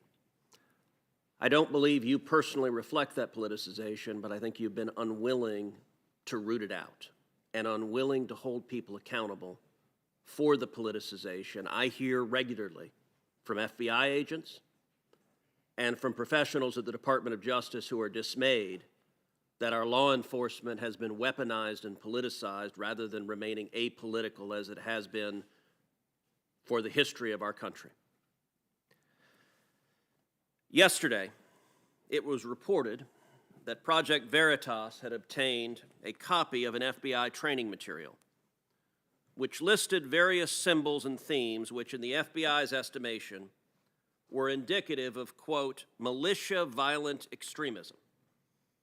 Now, these symbols weren't things like the Ku Klux Klan or the Nazi Party, which naturally would be symbols of that, but instead they included, rather astonishingly, patriotic symbols of our nation and our history. Included on this list is the Betsy Ross flag. Now, that's fairly remarkable that the Betsy Ross flag in the FBI's indication is indicative of militia violent extremism, because among other people who have been publicly alongside the Betsy Ross flag, we have President Barack Obama, who was sworn in directly underneath two Betsy Ross flags. But it's not just President Obama. We also have President Biden, who was sworn in under Betsy Ross flags. It's not just the Betsy Ross flag. Also on this list is the Gadsden flag as a symbol of violent extremism. Now, the state of Virginia has a license plate for the Gadsden flag, as do many other states. I think people would be astonished to find that having that license plate, the FBI indicates that you're a violent extremist. Also included on this is a text that I was particularly struck, is the Gonzales battle flag. Come and take it. As indicative of being a violent extremist militia. Well, I will self-report right now that every day in the Senate I wear my boots that have the Gonzales battle flag on the back of them. Director Wray, what are y'all doing? This makes no sense. Do you agree with this FBI guidance that the Betsy Ross flag and the Gadsden flag and the Gonzales battle flag are signs of militia violent extremism? Well, Senator, I'm not familiar with the particular document you have behind you, and I'm not in the practice of trying to comment on documents that I haven't recognized, but I will tell you that when we put out intelligence products, including ones that reference symbols, which we do across a wide variety of contexts, we usually take great pains to put caveats and warnings in the document that make clear that a symbol alone is not considered evidence of violent extremism, and it's... Well, but Director Wray, you don't include things like Antifa, you don't include things like Black Lives Matter. Instead, you identify patriotic Americans as suspects, and I would note there's a pattern of this. As you're aware, the National Association of School Boards asked the Attorney General to investigate parents as domestic terrorists under the Patriot Act. Now, it did so because it was upset about moms and dads coming to school boards and disagreeing with the policies of those schools. 5 days after that letter, the Attorney General sent a memo to you directing the FBI to target parents for investigation. Since that time, the National Association of School Boards has apologized for the letter because it was so indefensible, but that hasn't stopped the FBI. In fact, you've created a specific threat tag directed at parents. So let me ask you, how many moms and dads who have spoken up at school boards has the FBI interviewed or investigated since the memo from the Attorney General? Well, first off, I'll say I'm not aware of any. But second, let me address the issue. You're not aware of any? Like Just the House of if you'd let me- Representatives has if you- written you and asked you you would about let it. me if you would let me. So please finish, answer. Let me say to you and to this committee the same thing I said to every FBI field office after I read the memo, which was that the FBI is not going to be in the business of investigating speech or policing speech at school board meetings or anywhere else, and that we're not about to start now, that threats of violence, that's a different matter altogether, and there we will work with our state and local partners as we always have. So Now, Director you asked Wray, about, Director Wray, our time is, do you know how many parents you have interviewed or investigated since that memo? I am aware that we have had a small number of assessments, which is less than an investigation, and a few full investigations, hold on. how many have you Hold on, interviewed? let me finish. I'm asking you a question, our That- time is limited. I don't know the number, but that not necessarily, wait, let me finish, that are not necessarily of parents. We have individuals who have made threats against a variety of people, sometimes school board officials, sometimes other Okay, people as Director well. Wray, I will point out, the House of Representatives has sent you oversight letters detailing dozens of investigations under a threat tag directed at parents, moms and dads, who G-men have come in because they spoke out against mask mandates or vaccine mandates or critical race theory, and suddenly the G-men show up. And this was after the Attorney General claimed it wasn't happening. And so the pattern, sadly, we've seen, you say you don't know how many there are. The follow-up will be, I'll send you a letter, and you'll send back a letter that says I refuse to answer it. Let me give another example. Recently, there was the case against individuals charged with kidnapping and murdering Governor Gretchen Whitmer in Michigan. That case ended up an absolute debacle where the 4 people who went to trial, 2 of them were acquitted, 2 received mistrials. None of them were convicted on even a single charge, and the basis of the defense was entrapment, that the FBI, that paid enforcements for the FBI, had suggested and had incited the conduct. Let me ask you, how many FBI agents were disciplined or reprimanded after that disastrous case and the misconduct that led to every defendant being acquitted or having a mistrial on every charge? Senator, I can't comment on a personnel matter. I can tell you that that case, as I understand it, is now pending a retrial, as I understand it. Well, the special agent in charge of that case has now been sent to D.C., to the Washington, D.C. office, and now leads the investigation regarding January 6th. Is that correct? That doesn't sound right to me. That does not sound right. The name of the individual is Stephen D'Antuono. It was run out of the FBI Detroit field office.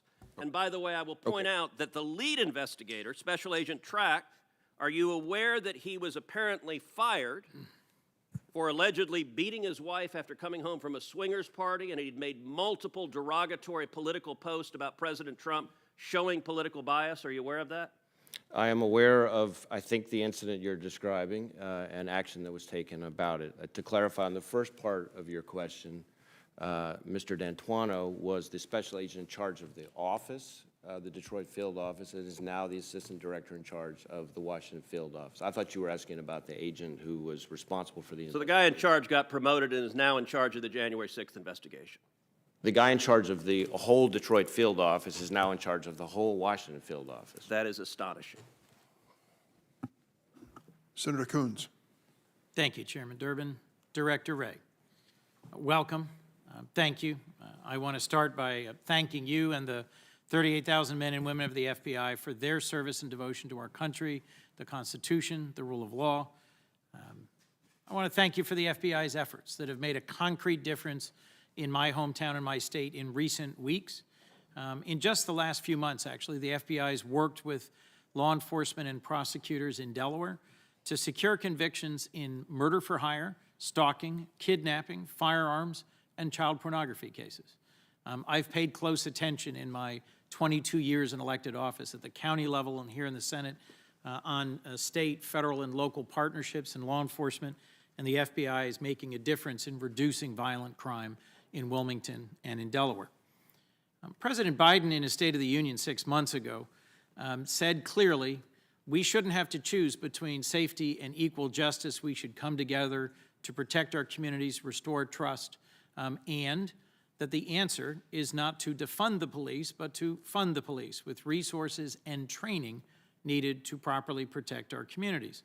The American Rescue Plan made $350 billion available for states, cities, counties to hire more police and invest in proven strategies like community violence interruption. And just recently, the Safer America Plan was announced by the administration, which would invest $13 billion in hiring and training 100,000 additional police officers for accountable community policing, and it would make significant investments in community violence prevention. We've seen the value of this in Wilmington recently, as there's been a sharp decline in gun homicides and overall shootings, and law enforcement leaders in my community have attributed those declines to a multifaceted approach that brings together a focus on gun crime enforcement, investments in violence interruption programs, and community policing. Could you briefly speak, Director, to the value of an approach that combines investment in law enforcement and community programs and violence interruption efforts? So I think the point that you're getting at is spot on, because one of the things that we find in dealing with any threat, but especially something like the violent crime threat, is that we can't investigate our way out of it all by itself. That is an incredibly important, in many ways, that's job one, but we have to find a way to prevent it from happening in the first place. And so community outreach is an important secondary component to that, to do everything from get people who see something to say something and communicate with law enforcement, to develop sources in that regard, but also to educate, in particular, juveniles about what they may face if they, pursue a path of violence. When I talk to chiefs and sheriffs around the country, and certainly to our agents, the phenomenon of juveniles engaging in violence is I'm hearing about everywhere. And the laws as they currently stand are of limited effectiveness, frankly, against juvenile violence. But those juveniles then go on to graduate to more and more serious violence. And so if we can figure out a way to try to start addressing the problem when they're juveniles as well, I think that's got to be an important piece. No substitute, I should say, for aggressive, strong law enforcement, but as an additional component to the overall strategy. Well, thank you. One of the laws I'd like to now talk about is how you're proceeding with implementing the Nixed Denial Notification Act. You referenced earlier, it's striking how many felons walk into gun stores and try to buy guns, even though they know they're a person prohibited. Something like 10 to 20%, according to an ATF study, of individuals who tried to buy a gun and were denied by a background check went on to commit a subsequent firearm crime in the following few years. Senator Cornyn and I led the passage of the Nixed Denial Notification Act, which says that local law enforcement needs to be alerted when someone who's a person prohibited lies and tries. I'd be interested in what the FBI is doing to enact this legislation and the provision in the bipartisan Safer Communities Act that requires enhanced background checks for people under 21 to buy long guns. So on the Nixed Denial Notification legislation, and I'm obviously aware that this is an issue that you've led for a long time. We are in the process there. We're going to need significant system upgrades to fully implement that, so we're in the midst of that right now because that significantly expands the interconnectivity that we'll need to have, so that there's a heavy IT systems upgrade dimension to fully implementing that.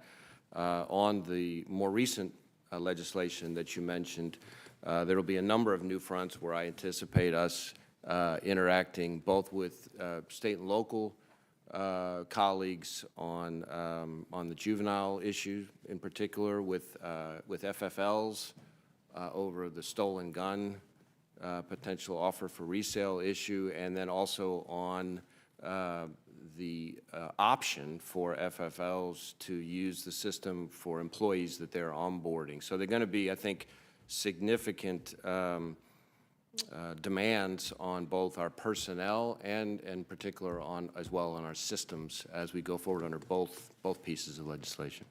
Thank you, Director. I have one more question for you, but I do want to say Senator Whitehouse asked a whole series of questions. I have joined him in a series of letters. This is simply trying to get to the bottom of the representations that were made to me and to us by then White House counsel about the supplemental background investigation being done by the book and trying to identify with clarity what happened in terms of the tip line and its management. And I think we should get answers to our questions and we should resolve this issue. So I look forward to working with you and hearing from you in the month ahead to finally bring this to a close. I thank you, Senator, and we will work with you on that. I do want to be clear. I think I managed to get this across to Senator Whitehouse in the colloquy, but I have been assured back then and repeatedly ever since that the process that we followed, the practice that we followed for the limited supplemental background investigation in this instance was consistent with the same process that we followed going back to earlier in the Trump administration, the Obama administration, the Bush administration, and that we continue to follow now under the Biden administration. My last question to you is, one of the key failures of the Nassar investigation was the improper way FBI agents interviewed and interacted with victims of child sex abuse. This is something I've long worked on, both in my county elected role and here. Using forensic interviewers and other trained medical personnel is critical to protecting victims and ensuring the integrity of investigations. A tremendous resource is children's advocacy centers that provide exactly this sort of coordination.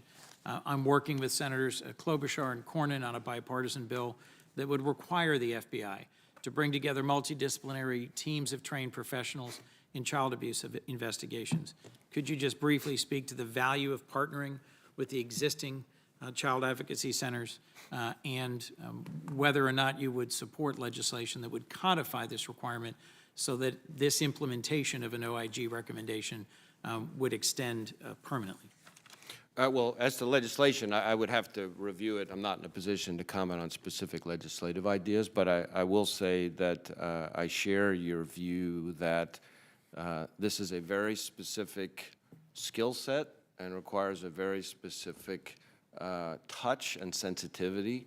That's why the child adolescent forensic interviewers that we have are so important and is such an important mechanism consistent with the recommendations we got from the Inspector General. And so I think the point you're getting at is very consistent with that.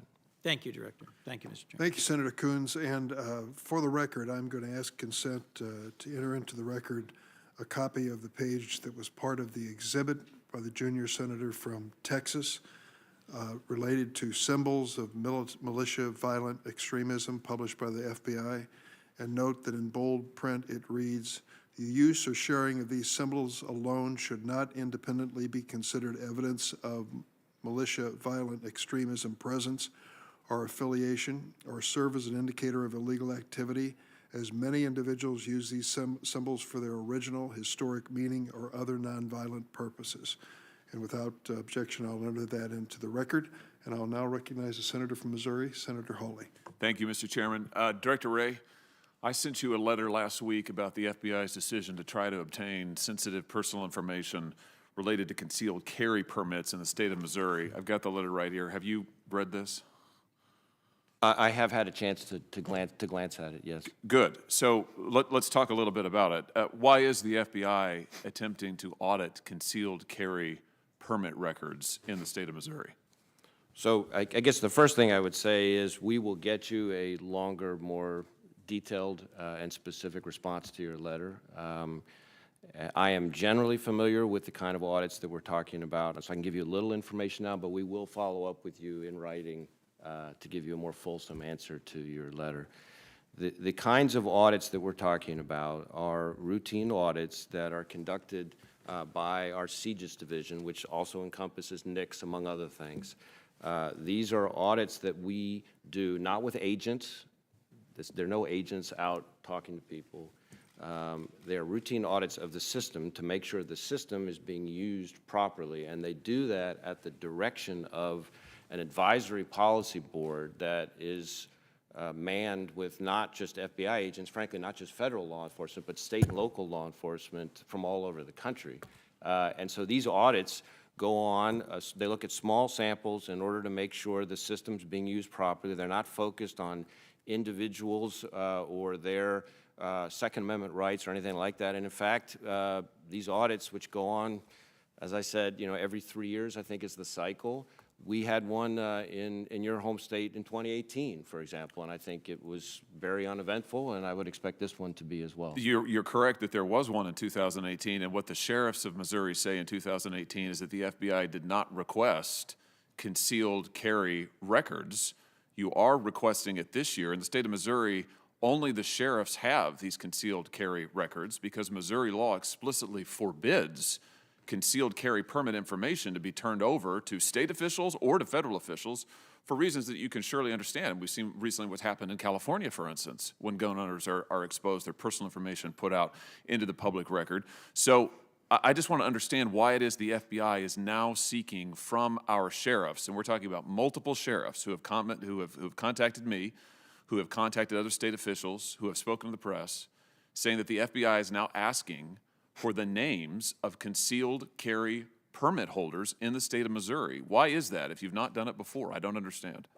Well, again, I'm going to have to look deeper into to give you a more fulsome answer to your question. My understanding, my limited understanding, as we sit here right now, not having a chance to drill into it more deeply, but is that that under Missouri state law, checks for concealed carry permits are run using one of those systems that CJIS administers. So in order to be able to determine that the system is being used properly, consistent with the audit, consistent with the direction of the Advisory Policy Board, I think that may explain the answer. But So, again, okay. let me follow up with you So in more detail in writing. Okay, so you can confirm, though, it sounds like you're saying that indeed the FBI is asking for records, because you just said that would be the reason for requesting this information. I don't know that for a fact, but that's what I've heard that may be may explain the disconnect, but I'm not sure. Well, heard from whom? You say you've heard. Heard from your agents or heard from whom? From people within our organization, yes. Okay. I'm trying lead. to, in the middle of everything else, trying to unpack what exactly is going on with the dust-up over this particular audit. Well, you say in the middle of everything else. You can understand, I hope, why this would be of significance to the people of Missouri. Absolutely, and that's why I've committed to that we will make sure we get you a detailed response in writing. What could you possibly be doing, I mean, with the personal information of these individuals? Let me ask it this way. Are you doing this in other states as well? Are you going to other states and asking for concealed records, concealed carry permit records in other states too, or is it just Missouri? I know we are doing audits, these routine audits in some other states, but I don't know. I think it's a function of different state laws as to what exactly is within scope in terms of the use of the system. Why are you asking for it now from the state of Missouri, from our sheriffs, when you didn't ask for it in the past? Again, I'm going to have to get more information to be able to provide you a written response to your letter. What steps would the FBI take to make sure the information remains private if you're able to obtain it from these sheriffs all across Missouri? Again, I'm the same answer. I really want to be careful not to speak when I don't have all the facts. Okay, so you're not going to answer my questions. Well, no, I am going to answer your question. We're just Well, you're gonna not answer it answering them not now. here because I don't have the answer. well, because you're under oath and because you're not prepared to answer them. I'm disappointed, frankly. I sent you this letter days ago. This has been on your radar screen. The Attorney General of our state sent you a letter before that. You've known about this. This is of significant concern. It directly affects Missouri state law. You can understand the position. You've praised your local law enforcement partners earlier today, Director. You're putting them in a terrible position in the state of Missouri. State law says they cannot turn over these personal records. The sheriffs cannot. You are asking them to. Apparently, in an unprecedented fashion, they've not been asked this before. I want to know what in the world you're doing with this. And frankly, I don't like the fact that the FBI is snooping around the concealed carry permit records of Missourians. I don't like it at all. I don't know what you want to do with it. I don't know what you're going to do with the information. But I don't like that you're putting our sheriffs in this position, and I'm disappointed that you're not ready to answer my questions. Let me ask you about something else. Afghan refugees. The FBI is involved, you have said in the past, your agency has said in the past, in helping to vet refugees who were brought here after the botched evacuation by this administration out of Afghanistan. I'm sure you're aware that the DOD Inspector General has said that earlier this year that there are at least 50 Afghan personnel who were brought to the United States who in fact had derogatory information, could be terrorists, could be involved in terrorist activities. 50 of them who have been brought here, released into the United States, can't now be found. That information was turned over to you. I understand DOD gave you that information, asked you to help track down these 50 individuals. Here's my question. A whistleblower has now come forward to Senator Johnson and myself and allege that the situation is actually far graver than that. According to this whistleblower's allegations, there are 324 individuals who are evacuated from Afghanistan and allowed to enter the United States despite appearing on DOD's biometrically enabled watch list. This is a watch list that identifies folks whose biometrics have been collected and determined to be threats or potential threats to national security, including known suspected terrorists. So this whistleblower says it's a lot more than 50, it's 324. Are you aware of this? Has DOD or DHS communicated this to the FBI? I don't know that I have the exact number. I know that there are a number of individuals through our joint terrorism task forces that we are actively trying to investigate as a result of the evacuation. How many? Again, I don't know if I can get you the number, but I will see what we can get you as a follow-up. Of any of this nearly 400 individuals now who apparently have been brought to this country despite having some connection to terrorism, have you interviewed any of them? Have you apprehended any of them? I know there have been a number of interviews of individuals who came, lots of interviews, frankly, of individuals who came as part of the evacuation. I think there have been a number of disruptions. How many of those have been arrests, under what charges, and so forth, that I'd have to get back to you on. Last thing, Mr. Chairman, the whistleblower has also alleged that political appointees to the National Security Council and at DOD instructed agency personnel to cut corners when they were processing Afghan evacuees, and rather than administer fingerprint tests on all 10 fingers, for instance, to abbreviate those tests in order to promote rushed evacuation. They also alleged that personnel at DHS who worked on vetting Afghan refugees have been authorized to delete old biometric data whenever they personally want to. Obviously, these are very troubling allegations. Are you aware of this behavior at DHS and DOD? I'm not familiar with the report that you're referring to. I will say that this was a massive number of people to be vetting in an extraordinarily short period of time, and that, in my view, inevitably raises concerns. Oh, I think you're absolutely right about that. Inevitably Thank you, raises Senator. concerns, I think, is the nicest thing that could be said about it. In fact, Thank you, sir. we know that the basic procedures were not followed. We know that the screening process was not followed, and now we know that potentially hundreds of people connected to terrorism are loose in this country as a result. Thank you, Mr. Chairman. Senator Blumenthal is going to be recognized next, and then we're going to have two more individuals questioning. The director will take a 5-minute break at that point. And I just want to say for the record, you made it clear, and we're going to honor the fact that you have a hard stop coming up soon. So we're going to try to keep everyone within the time that they're supposed to take. Senator Blumenthal. Thanks, Mr. Chairman. Director Wray, thank you for being here today, and thanks for your now 5 years of dedicated service to our country, and thanks to all of those 38,000, do I have that number right? Men and women with whom you work, who have also dedicated their lives to making our country safer.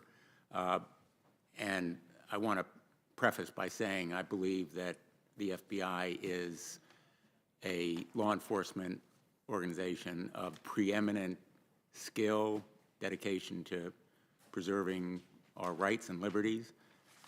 And I welcome your condemnation of the bungling, I think was the word that you used, of the Nassar investigation. I was deeply disappointed. I remain angry that there was no prosecution of the two agents, not only for their actions in failing to pursue those allegations, thereby putting more young women at risk, in fact, more than at risk. They became victims as a result of the failure to investigate, but also then mistruths, untruths, lies to the OIG investigation. The declination of prosecution was infuriating to many of the survivors and victims, understandably, and to me. Were you consulted in that decision? Well, Senator, as you may appreciate in your role as a former U.S. attorney, of course, prosecutive decisions are made by prosecutors over the department. They would consult with the investigative agency, but in this case, the investigative agency was the Office of Inspector General, not the FBI. My views on the conduct, in particular of the couple of people in the Indianapolis field office. Their failures have been stated very publicly and frankly emotionally by me. And as you know, we, on our end, fired the one individual who was still at the FBI. So that's really kind of all I can say on that, I guess. So do I take it you were not consulted on the decision not to prosecute, which, as you say, may be understandable because you were not the investigative body in particular for the potential lying to the FBI and prosecution of it? Well, certainly my views about the agent's conduct and my views on what happened, or more importantly, what did not happen in the Nassar case were communicated in a variety of ways, including by me, to the department. But as to the prosecution decision or the declination decision, I'm not aware of us having any role in that. Did you agree with it?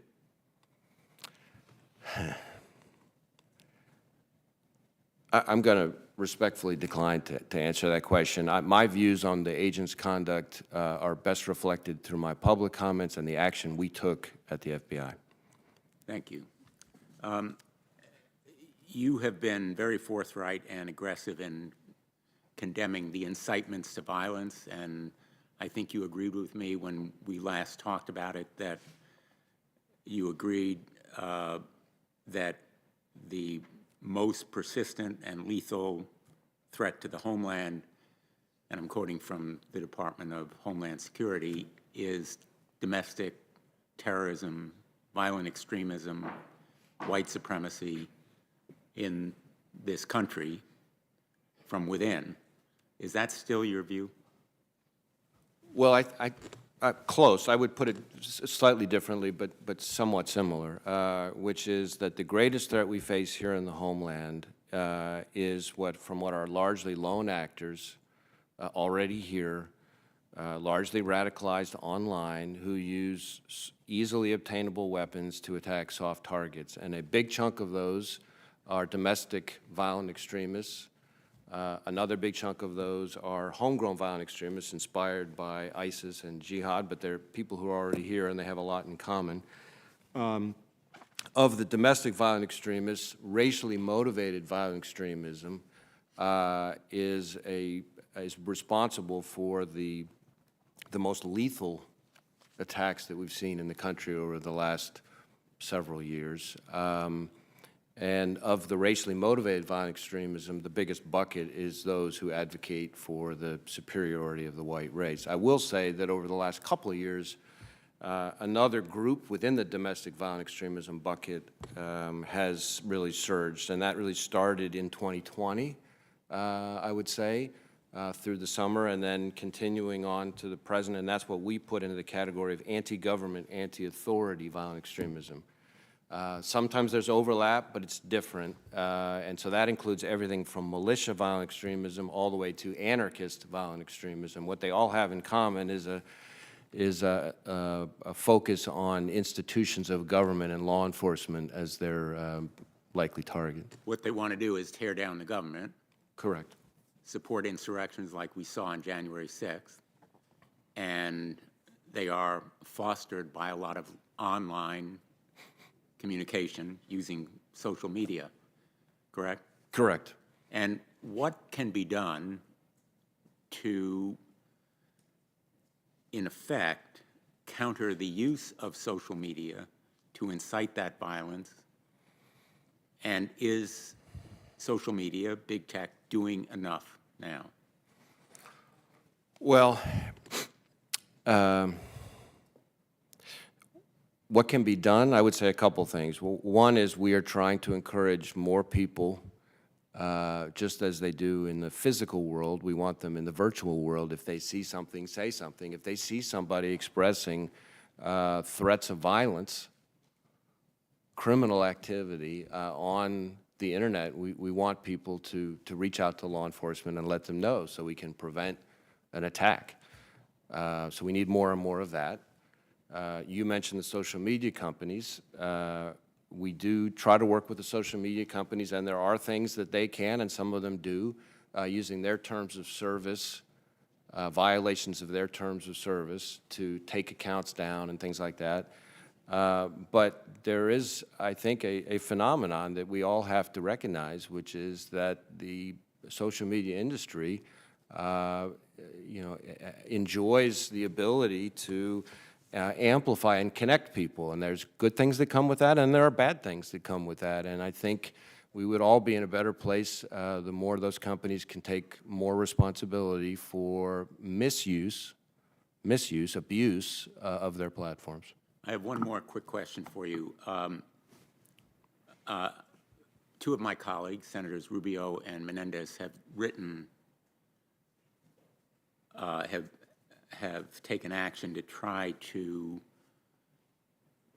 gain extradition of fugitives that are presently in Cuba. I don't know whether you're aware of their initiative, but in the course of a report today in the Hartford Courant, I became aware that there are at least 70 fugitives from American justice in Cuba, but that a full list has not been made available by the FBI for perhaps decades. Is there a reason that that list hasn't been made available, and would you commit to making it available both as to Cuba and as to other countries where there are fugitives from American justice? I'm not familiar with the specific list or issue that you're raising, so let me drill into that and circle back to you. I'm certainly aware of, in one particular case, an extremely prominent, most wanted terrorist who killed law enforcement in New Jersey. It's really something that strikes at the heart of all of us in law enforcement, who is believed to still be in Cuba. Certainly it's an issue that we feel strongly about. Would you commit to, as you put it, circle back with me and provide that list? I see no reason why that list, which probably includes Victor Verena, who was responsible for the most significant armed robbery in Connecticut over the years, and perhaps in the nation up to that time, and provide, confirm and provide that list. Let me follow up and find out what information we can provide. I'm not, like I said, I'm not familiar with the specific list or the issues that are implicated, but certainly I want to be as responsive and transparent and helpful as we can be. Thank you, Senator Blumenthal. Senator Sass? Thank you, Chairman. Welcome, Director. Director Wray, who is the most significant geopolitical foe the United States faces in the next decade? That would be the People's Republic of China, and specifically the Chinese Communist Party. Thank you, sir. You've been, we get you more often in the Intel Committee, or you and your team in the Intel Committee, than we do here in Judiciary, and you've been very clear about that. Is it your view that the United States government has made massive improvement in thwarting economic espionage from the CCP in the last year or two? Well, I think we've, as a country, we have made significant strides in terms of the recognition of the problem. I find that when I deal with business leaders, for example, and even to some extent university presidents or chancellors, the level of concern that they express, the level of awareness that they reflect about the threat is moving in the right direction, in my view. But this is a problem of massive, massive scale. And to some extent, as a country, we're playing catch-up on the threat. And so part of what I've got all our people doing is out there beating the bushes, interacting with the business community, the academic community. I interact with our foreign partners, trying to kind of raise awareness of the threat. It's hard to think in some ways that something that significant could fly that much under the radar for that many people, but I am hell-bent on making sure that it doesn't stay that way.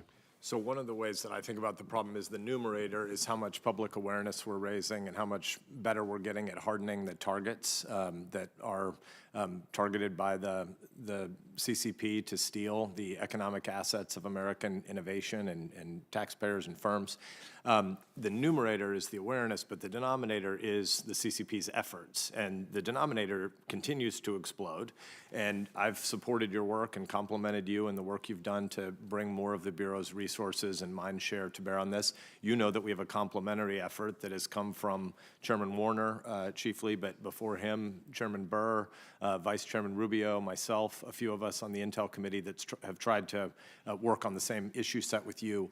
So I'm perplexed because I've applauded your work there. You've been really clear about that work in the Intel Committee. I'm perplexed by your written testimony today because you name, I think, 5 priorities, and you could make the CCP a subset of cyber attacks. You can make CCP a subset of a few other places, but the priority set here feels different than a lot of the priority set conversations we've had with you in private. Can you explain to us the history of Maine Justice's view on the China initiative? Well, I guess on the China initiative, I would largely defer to the department on its description of its change to the initiative. The original initiative was a Justice Department initiative. The changes to it were a Justice Department construct. I will tell you that I have been consistent, both under the initiative and since, with our workforce in my assessment of the threat, and that we at the FBI are not taking our foot off the gas. Now, we're going to do it right. We're going to follow the facts with proper predication. We are not going to be basing investigations on race, ethnicity, or national origin, and we haven't. And if you go back and look at my statements publicly whenever I'm giving speeches on this topic, I've been taking great pains for years to make the point that this is not about the Chinese people. It's not about Chinese Americans. It's about the People's Republic of China and specifically the CCP. You now, and I are united. I want you to continue, but I just want to foot stomp this because Chairman Warner and I and many others say the exact same thing. There are 1.4 billion people in China created in God's image, and they're not our opponents. There are only 90 million members, 7% of the country, that are members of the Chinese Communist Party. And dictator tyrant Xi, who's running, concentration camps in our time with forced organ harvesting, systemic rape of Uyghur women. There is genocide happening in our time, and that's because of a few really bad actors. Our opponents are not the Chinese people, but Chairman Xi and his thugs are our opponents, and we should be clear about it. And the distinction you've drawn, the distinction Mark Warner draws, the distinction I draw isn't that hard to explain, and yet it feels like Maine Justice has said they're killing the China initiative because of some worries about some rhetorical challenges where you've said many times that China and the CCP are a long-term geopolitical threat. So please continue, but I agree with the point you're making, but nobody has been arguing the counterpoint. Yeah, I think the way I understand the initiative, and again, I would really refer you to the department to better describe the initiative, or the changes to the initiative, but the way I understand it, it was an attempt to broaden the focus to make sure that we are also focusing on transnational repression and things like that from other nation states and not just on China, which of course we have been doing, but it makes that clear. But there's only one nation that could defeat the U.S. Again, I have said, I've probably spoken more on this one topic than maybe any other topic since I've been FBI director. And I think I've been maybe almost painfully consistent all the way through it. One point that goes straight to the heart of what you're driving at that we're seeing a big push on right now that goes along with the economic espionage piece and the cyber piece is the same kind of repression that you're describing in China is an export the People's Republic of China is engaging in, including right here in the United States. And so we have tried to, with the department's support, I should say, to be more aggressive in calling out that conduct too, and to show how that conduct designed to stalk, harass, surveil, or worse, dissidents, pro-democracy voices, people like that here, right here in the United States, is designed to help facilitate, in many ways, the economic espionage, because the more they silence people, the easier it is to engage in this campaign of intellectual property theft. We had a case not that long ago, and I'm sometimes baffled that it hasn't gotten more attention, in New York, where actors affiliated with the Ministry of State Security sought to derail a congressional candidate, first by trying to see if they could dig up dirt on the candidate, then to see if they could make up dirt on the candidate, and then to see if possibly they could figure out a way to have the candidate befall an accident, some form of essentially physical violence, all because this candidate had been a Tiananmen Square protester and pro-democracy voice. Now, it's one candidate, but this is happening here in the United States. It's not happening back there. They're doing it here. And so we're trying to call that out through. They get executives fired in the NBA, and they get call center workers for Marriott in Omaha, Nebraska fired for saying stand with Hong Kong. So I compliment and support your work and encourage you and the important patriotic Americans at the Bureau to keep focusing on that issue set. I know we're at time, so thank you, Director. Thanks, Senator Sass. Now I'm going to recognize Senator Hirono, and after her questioning, there'll be a 5-minute break, and we'll return from that recess to complete our questioning. Senator Hirono. Thank you, Mr. Chairman. Welcome, Director Wray. When we talk about your concern about domestic terrorism, which you had indicated in prior testimony was a top concern, that racially and ethnically motivated violent extremism was at the highest threat level. So you noted that here are some of the indicators that you would look at in terms of who commits domestic terrorism, lone actor. So for that, you suggest that if the community, if they see something, you have to say something. Not the easiest thing. And then the second factor, largely radicalized online, and also very difficult to get at because you have First Amendment issues and other issues. And then the third factor you noted was easy access to weapons. I'm looking at the third factor, and what would you suggest that we should be looking to limit the easy access to guns? Briefly. Well, certainly, guns are one of the weapons that domestic violent extremists use and have easy access to. Obviously, we want to make sure we're focusing under the laws that we have on the individuals who pursue them. We also are seeing violent extremists use crude IEDs that they can make fairly easily off of the internet. Well, let's focus on guns. Should people be able to have easy access to AR-15s? And you noted that you've seen an increase in modifying guns so that they become automatic. So are those areas that we should address to limit the mass shootings that we see practically every single day in our country? Well, as you can appreciate, Senator, I'm not going to comment on specific legislative ideas. That's not my place or my role.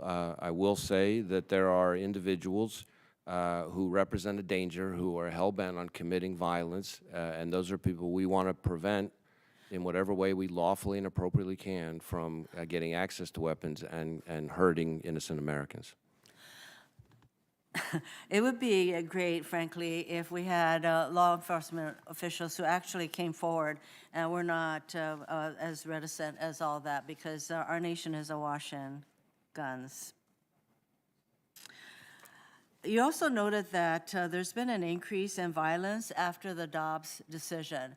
Now, historically, we've seen the violence directed against the murder of abortion doctors, the firebombing of abortion clinics.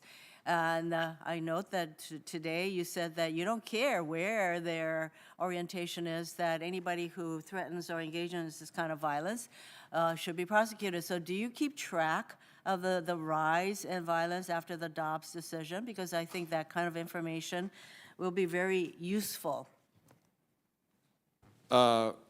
We have various ways of keeping track. Like how it's broken down, that I can't sit here and tell you right now. I know that we keep track of what we call abortion-related violent extremism, which is designed to capture the full spectrum of people who commit violence on either side of that issue. And I believe we have seen, an uptick in that category. I think that would be really important for us to have, because frankly, I mean, there's been a tremendous increase in threats against members of the House and the Senate. And I actually have been the recipient of such a threat, and the person was prosecuted, and he threatened me because I supported abortion. So you have a situation such as in the state of Texas where you have bounty hunters who can go after people who provide abortions in that state and who assist. These are not even law enforcement people. Do you have some concerns about what might happen if you have all of these people literally, able to go after people for $10,000 in bounty? Well, I have concerns about anybody who is going to violate federal criminal law and engage in violence, whether it's motivated by violent extremism related to abortion or anything else. I would say that if a state creates the kind of environment when non-law enforcement people can be induced by $10,000, I think that is an issue, an area of concern. I hope that the FBI will be paying special attention to states that provide that kind of environment. Let me turn to child sexual exploitation among Native Hawaiians. This kind of exploitation impacts Native Hawaiian children in the state of Hawaii disproportionately, and according to the Office of Hawaiian Affairs, Native Hawaiian women and girls represent 67 to 77% of sex trafficking victims identified in recent studies. Native Hawaiians also represent 37% of reported child sex trafficking cases, and although federal government owes the same trust responsibility to Native Hawaiians as it does to American Indians and Alaskan Natives, bills like the Violence Against Women Act, where Native Hawaiian nonprofit organizations and tribal nonprofit organizations are both eligible for these same grant programs, but the VAWA bill fails to allow Native Hawaiian women and children to qualify for any type of support or innovation. So here's my question. I hope that the Bureau will begin to include Native Hawaiians in your work to address the missing and murdered Indigenous people crisis and violence against Indigenous people, because even if VAWA doesn't specifically allow for protection of Hawaiian women and children, there is nothing that stops the FBI from including Native Hawaiian women and children as part of your charge. Can you begin to talk about it, include them in your programmatic efforts?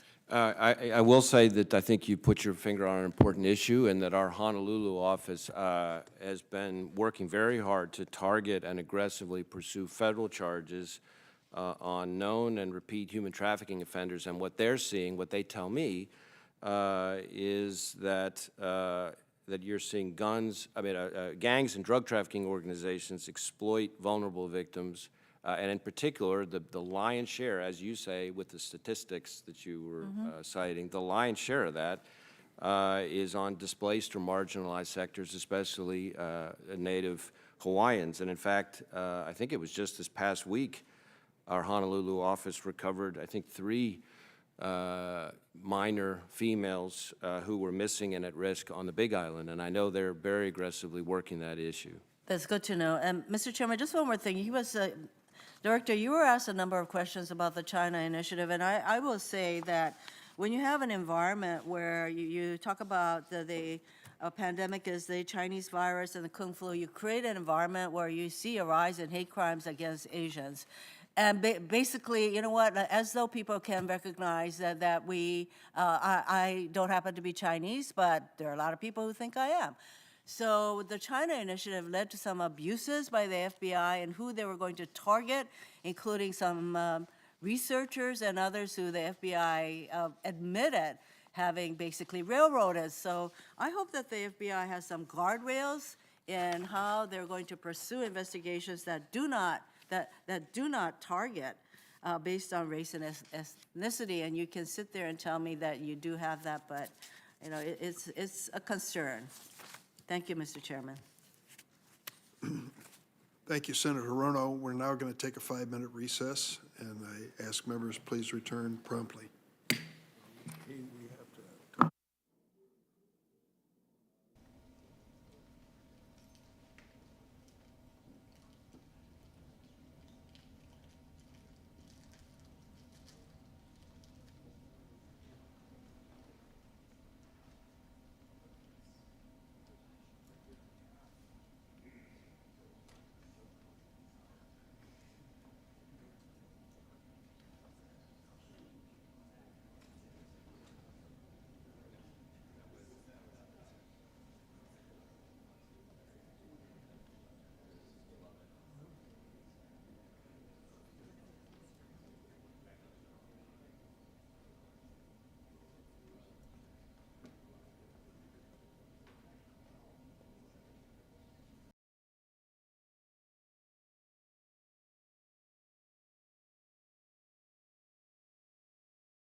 favor. Democrats want second rounds too. Yeah, Senator, I had a flight that I'm supposed to be hightailing it to out of here, and I had understood that we were going to be done at 1:30, so that's how we ended up where we are. If it's your business trip, you got your own plane. Can it wait a while? Sorry, to be honest. I've tried to make my break as fast as I could to get right back out here. So we could You took resume. more than 5 minutes. This is a tight ship, Mr. Director. Listen, I don't recall mentioning a second round. I want to accommodate as many as I can and still be respectful of the fact that this is your third appearance in 2 years before this committee, and I appreciate that very much. We want to make sure we do this on a regular basis. So I'm going to try to ask everyone, stick to your 7 minutes. We've had some violations of that, and if we can stick with it, I'd appreciate it. And that spirit, I recognize the senator I know will go out of his way to stick to his 7 minutes. Senator Tillis. Thank you, Chair Durbin, and Director Wray, thank you for being here. I particularly appreciated some of your opening comments with respect to the 38,000 people that work in the FBI being good, hardworking, honest people doing their job and doing a dangerous job. We've seen that with some of your testimony related to the loss of life. I am going to stick to my time, maybe even yield back a little bit more, because my colleagues, Senator Lee cited some concerns I have about past investigations, and Senator Cruz, I think, pointed out some important issues that we can deal with, and I can submit questions for the record. I put a copy of this on your desk just so you could see it, because I didn't have time to have it blown up. But I talked about this at a committee hearing a week or so ago. A lot of your testimony talked about what a dangerous job it is for FBI, local law enforcement, state law enforcement. And last week, I just happened to do a quick Google. I did Act Blue, which is the primary fundraising engine for Democrats. We have an equivalent. I don't begrudge them for having that. They raised $513 million between April 1st and June 30th this year. But the result of my query also came back to a subpage on Act Blue, which is sponsored by Black Lives Matter. And it's called the 13.12, 13-mile run for justice. And so far, they've raised about $1.1 million. And their cause is, this is directly from the website, why 3.12 miles? 3.12 equals ACAB, which equals all cops are bastards. Every mile you run is $1 for Black Lives Matter to use in their mission of dismantling white supremacy and defunding the police. Do you think all the FBI agents, the 38,000 of them, are bastards?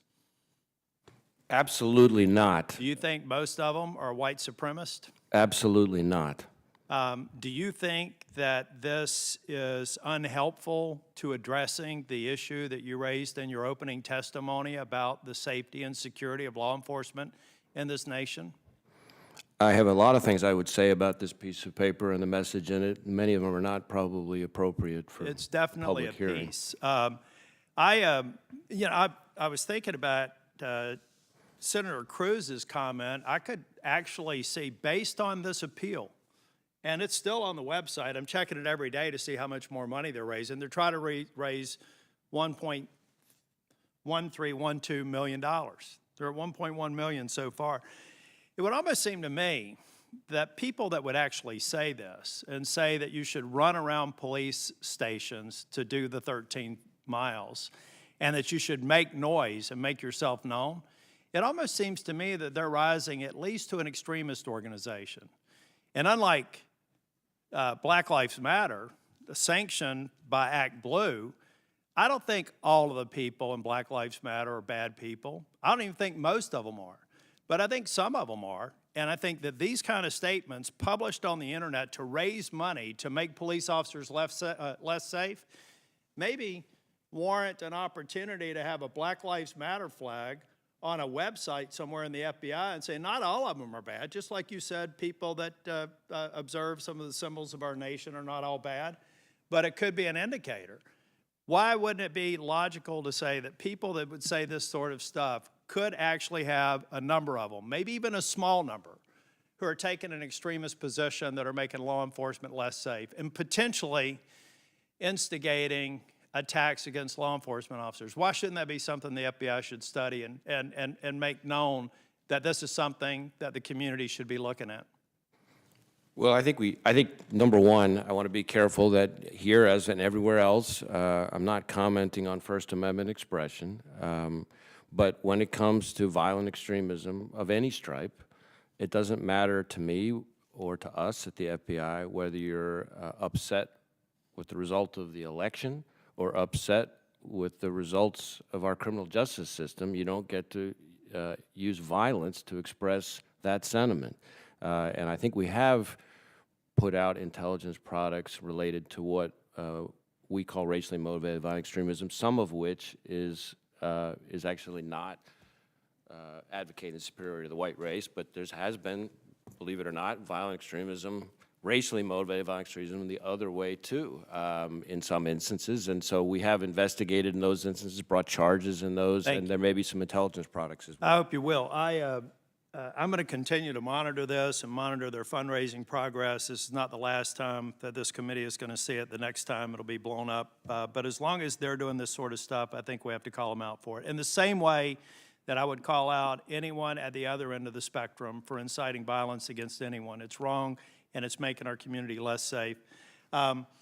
Last question, be quick so I can yield back a little bit of my time. Can you give me an idea of anyone who's been held accountable who was involved in Crossfire Hurricane investigation? What specific actions, if any, have been taken? Well, we've taken a whole slew of actions in response to the Crossfire Hurricane report. I think over 40-plus corrective measures and so forth. Is anybody in the Bureau there are a number or disciplined? There are a number of people who are currently in our what we call Office of Professional Responsibility, which is our disciplinary arm.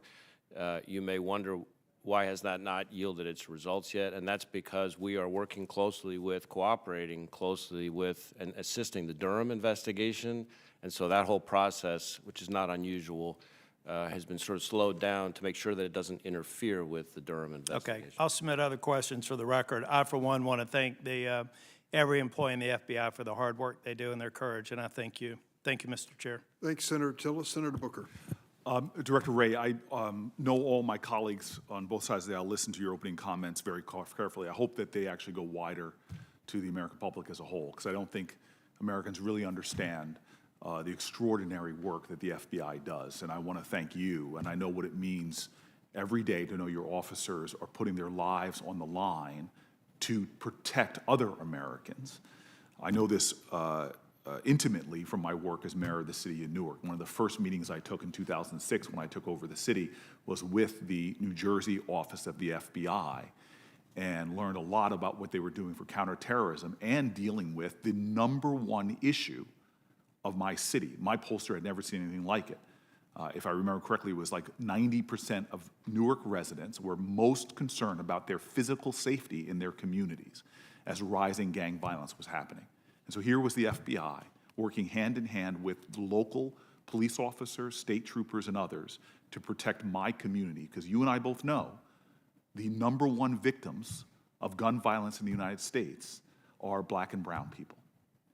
And so when folks say Black Lives Matter, when folks say they're concerned about violence that we see in inner city communities, I want you to understand, and I know you do, that there is a deep appreciation of law enforcement, that there is a desire for more law enforcement. It's one of the reasons why I have a bipartisan bill to help get resources to clear murders, because the clearance rates in too many of our cities is just too low. So I recognize the work you do. I celebrate and thank you for the work you and your agents do. And I also recognize how dangerous it is for our officers at a time that these weapons are proliferating. Not one of the shootings, I can only find one actually, that was done in my city, hundreds and hundreds of shootings that was done with someone who acquired a gun legally. So we're not talking about people's Second Amendment rights, We're talking about the ease with which illegal guns flow into our communities, and your folks are working on that, but that puts officers' lives in danger. But I do want to talk about a guy who walks through neighborhoods to come to work here in Washington, D.C. I see Black Lives Matter posters of folks that I know are not African American, that people who put up that are not subscribing to some kind of violence or whatever that internet meme is all about. Most people who say that, they simply say we have a disproportionate number of African Americans that are dying and that we should do something about it as a society. You understand that, correct? Yes. Okay.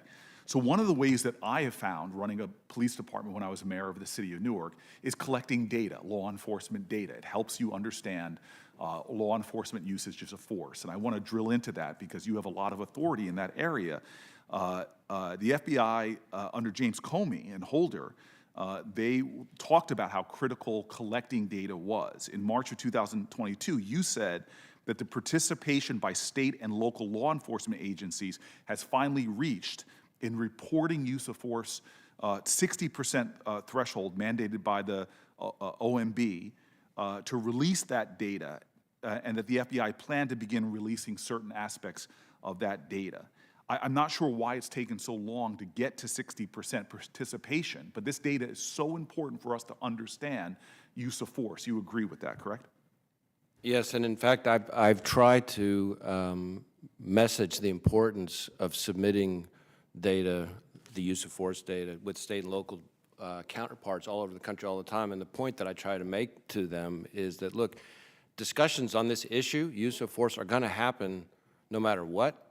And we're all better off if those discussions are based on the cold, hard, accurate data. And so it's in everybody's interest, in particular law enforcement, to get all the data submitted so that we can have an accurate picture. Right, and if you can't measure it, you can't manage it. And, you know, there's an estimated, and it's estimated because we don't have the data, that over 1,000 people are shot and killed by the police every single year. Now, I'm making no judgment on those justified or not, but you and I have both seen the videos of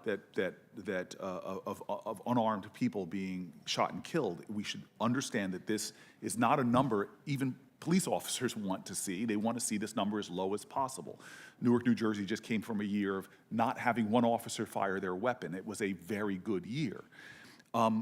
But I'm curious about something. Since the FBI database only collects data on incidents that result in death or serious bodily injury, is that type of reporting burdensome on local agencies to report, in your opinion?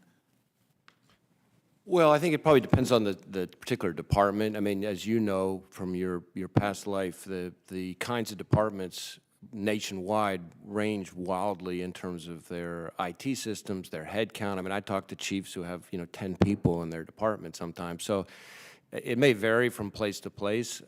We try to do what we can to provide assistance to them to figure out how to do it more efficiently. Right. Technical assistance, no cost type assistance. Right, it's just a critical tool. The better data we get at the federal level, the better lawmakers here can make decisions.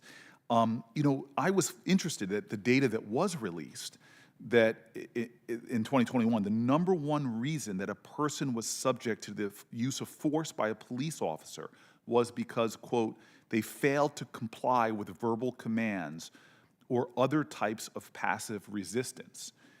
This is more common than a person displaying a threatening weapon against a police officer, more common than attempting to flee. It was failing to comply with verbal commands that resulted in a use of force. Can you help me understand what kind of passive resistance can result in a person being shot by a police officer?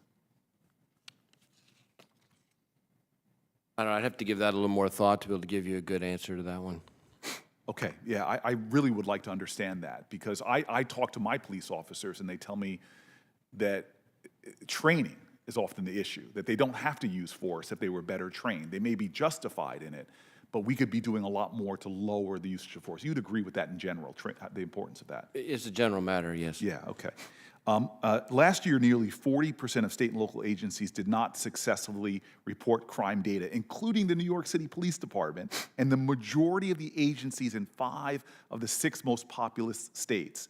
This low participation rate complicates our ability to effectively respond to the public safety trends and challenges. That's just a yes or no question. You'd agree with that, right?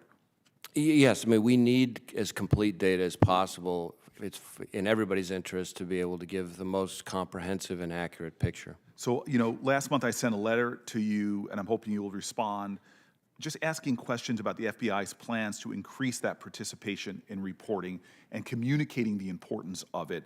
I really hope that you can engage, because again, as a manager, I cannot manage something if we can't measure it. I'm really hoping that's something you'll prioritize. And I'm going to say in conclusion, you have been phenomenal in responding to me and engaging with me on staff diversity, especially getting women and minorities moving up the ranks in the FBI. I've really been grateful that the attention you've given to this and the engagement with my office. I would ask that you'll continue to do that, because I think you and I both would agree when it comes to gender, religion, and race diversity, we're still not where we want to be. And we know from policing how powerful it is in building trust and achieving our goal of public safety is improved when women and minorities and religious diversity is seen. You would agree? I agree. I think we're making great strides, but we still have a long way to go. Thank you, sir. Thank you, Senator Booker. Senator Blackburn. Thank you, Mr. Chairman, and thank you for being with us. We appreciate that. I think that you've heard a pretty common theme today from several that have questioned you. There appears to be, there is the perception that we have two tiers of justice, and one for people that are favored and one for ordinary Americans. And I think that has come through in many of the questions that you've heard from us. I want to ask you just a few things so that we can get it on the record that I think would help restore some faith in the Bureau and the work they're trying to do. Americans looked at what they perceived to be, and I think rightly so, a ton of money that was wasted on the Russia collusion investigation. So do you agree that the allegation of secret collusion between President Trump and Russia was a hoax? Yes or no? I don't think that's the terminology I would use, but I think there's been a lot written on this subject, and both in the special counsel's report, the inspector general's Just report. yes or no is fine. So that's not a term I would use. Okay. Do you agree that the Hunter Biden laptop was not Russia disinformation? Now you're asking about an ongoing investigation that I expect our folks to pursue aggressively, and I can't comment on that. Okay, and you possess the laptop, right? Again, I can't discuss that in an ongoing investigation. And when do we expect to hear from General Durham with his report? That's really a question for Special Counsel Durham. We are actively assisting him in that investigation. Okay. And do you agree that an open border is a national security threat? As I think I said in response to my Senator Cornyn, I think there are serious security issues represented at the border, a wide array of criminal threats that we are deeply concerned about at the FBI, and that transcends everything from gangs, violence. Yes, the sheriffs in Tennessee counties continue to tell me, and last Friday I was with 7 different counties, and the number one issue for them is that open border and the presence of drug traffickers, drugs, human trafficking. They talk about the cartels that have set up hubs. They can tell you where the drugs are coming from that are coming into their community. You mentioned 300 task forces that you have. Do you have one that is specific to this? Because I was surprised yesterday with Mr. Polite, who was before us from the criminal division. They didn't seem to have one that was focused specifically on these cartels. We at the FBI have a number of things that are focused on that. We have what we call our TOC program, which is our transnational organized criminal program, and our TOC West program is focused on the Western Hemisphere, the cartels in particular, and it's quite a number of task forces there. Okay, I think one of the things that has concerned me is looking at the number of terrorists that are coming across that border. So far in fiscal year 22, we've had 56. There were 15 non-citizen terrorists that crossed in 21, 3 in 20, and 0 in 19. What are you all doing to help apprehend these individuals. Senator Hawley talked with you about the Afghan refugees.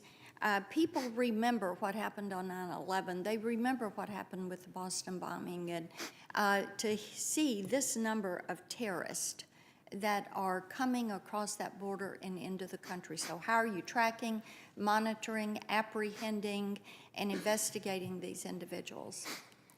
So I guess there are two things I would say. One is we're constantly sharing watch listing information with DHS and with our partners to improve border security in that regard. And then second, through our joint terrorism task forces all over the country, we are investigating any number of individuals who are here in the United States attempting to put together a case. Let me ask you this. Yeah. Once a local sheriff reports to an FBI field office that they have someone they think is a bad actor, then how long does it take you all to do that? You've used the term audit, assessment, and investigation. How long does it take you to respond to that and get going on these? Well, I mean, as you might imagine, it depends on the circumstances and the way in which Why it's don't you just reported. give But me- yeah. yeah, I mean, Yeah, you can give a that lot to of me times in we're writing. opening investigations, that same day. I mean, I guess. Let me move yeah. on, Yeah. and you can just send that to me in writing.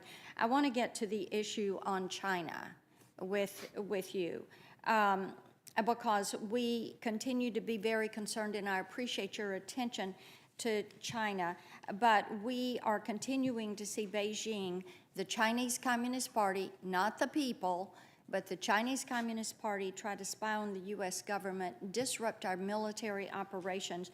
Are you all working with the Department of Defense to identify and address the threat of Huawei equipment that is coming in? And then we know the Chinese Communist Party is buying property and farmland near our military installations and our sensitive infrastructure. Are you all on top of that? We are working very closely with a number of Department of Defense agencies, and there's actually quite a lot happening in this space. And if you were amenable, one of the things I would suggest is offer to have my folks come up and give you a classified briefing on some of what we're doing. That would be helpful. I would appreciate that. As you're aware, we had a situation last year with a University of Tennessee professor who came through the 1,000 Talents program to UT. That goes to trial. The CCP uses that familiar line they've started to do to say, well, you know, this is an issue of race. We're continuing, and that's what they use to defend this individual. And so we're concerned about that and how all of that links to the Confucius Institutes. A lot of universities have shut those down. They're now renaming them Chinese language and culture programs. So how are you all monitoring and tracking the individuals that are under contract to the CCP that are coming in with these programs to spy, to steal our intellectual property, and then their establishment of these soft propaganda programs? So we are trying to work very closely with universities on this subject. You know, instances like the one that you cited, where the case went south, you know, get a lot of media attention, but there's an awful lot happening all the time with universities all over the country that's on a very positive way. Let me ask you, are you tracking their monetary donations from China, that are all CCP linked, that are going into universities? Well, so you talked about two different things in the academic setting, right? Well, there's both the research theft piece, Yes. and then there's the Confucius Institute or their successor Right. entities. Put the second one to the side for a minute. On the first, the whole way in which the talent plans are abused involves funding of researchers from the Chinese government to essentially steal U.S. taxpayer-funded research here. And so our investigations inevitably get into that type of issue. It's intertwined. Yeah. Thank you, Mr. Chairman. Thank you, Senator Blackburn. Senator Padilla. Thank you, Mr. Chair. Director Wray, want to ask questions that are a continuation, frankly, of conversations we've had earlier this week in Rules Committee, broadly related to attempts to reform the Electoral Count Act. Judiciary Committee just yesterday on the rise of threats to elections officials, election administrators. And it stems from a briefing held earlier this week by Assistant Attorney General Polite, took place on Monday, when he indicated that the Department of Justice Elections Threats Task Force has reviewed over 1,000 contacts reported as hostile or harassing by the election community. Of these 1,000 contacts, about 11% were found to warrant a federal criminal investigation, and about 4 cases have been charged so far. So from 1,000 to 11% of those, do the math, 4 cases have been charged. But first question is, besides the 1,000 contacts that the task force has reportedly reviewed, are there additional contacts that are waiting to be reviewed? How familiar are you with this activity? I'm not sure I'm intimately familiar with the flow of the numbers. I know that there's been a significant over the last 12 months, uptick in engagement with state and local election officials. I think there's been tabletop exercises, lots of outreach. Both the Attorney General, the Deputy Attorney General, and I have done calls with 1,000+ election workers and officials. And so I'm not sure. I think it probably will get lost in the numbers a little bit. That's fine. I guess the more important question is, as a matter of policy, so forget the numbers for a second.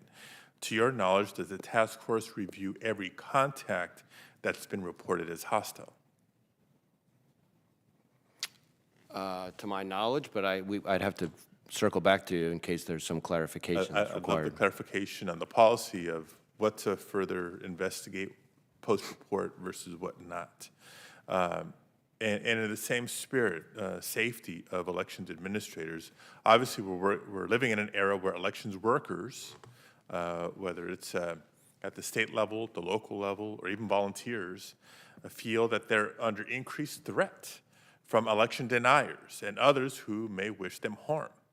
I believe it's critical that the federal government demonstrate that it stands ready to respond to the election community's concerns. And doing that requires an adequate allocation of resources to the problem.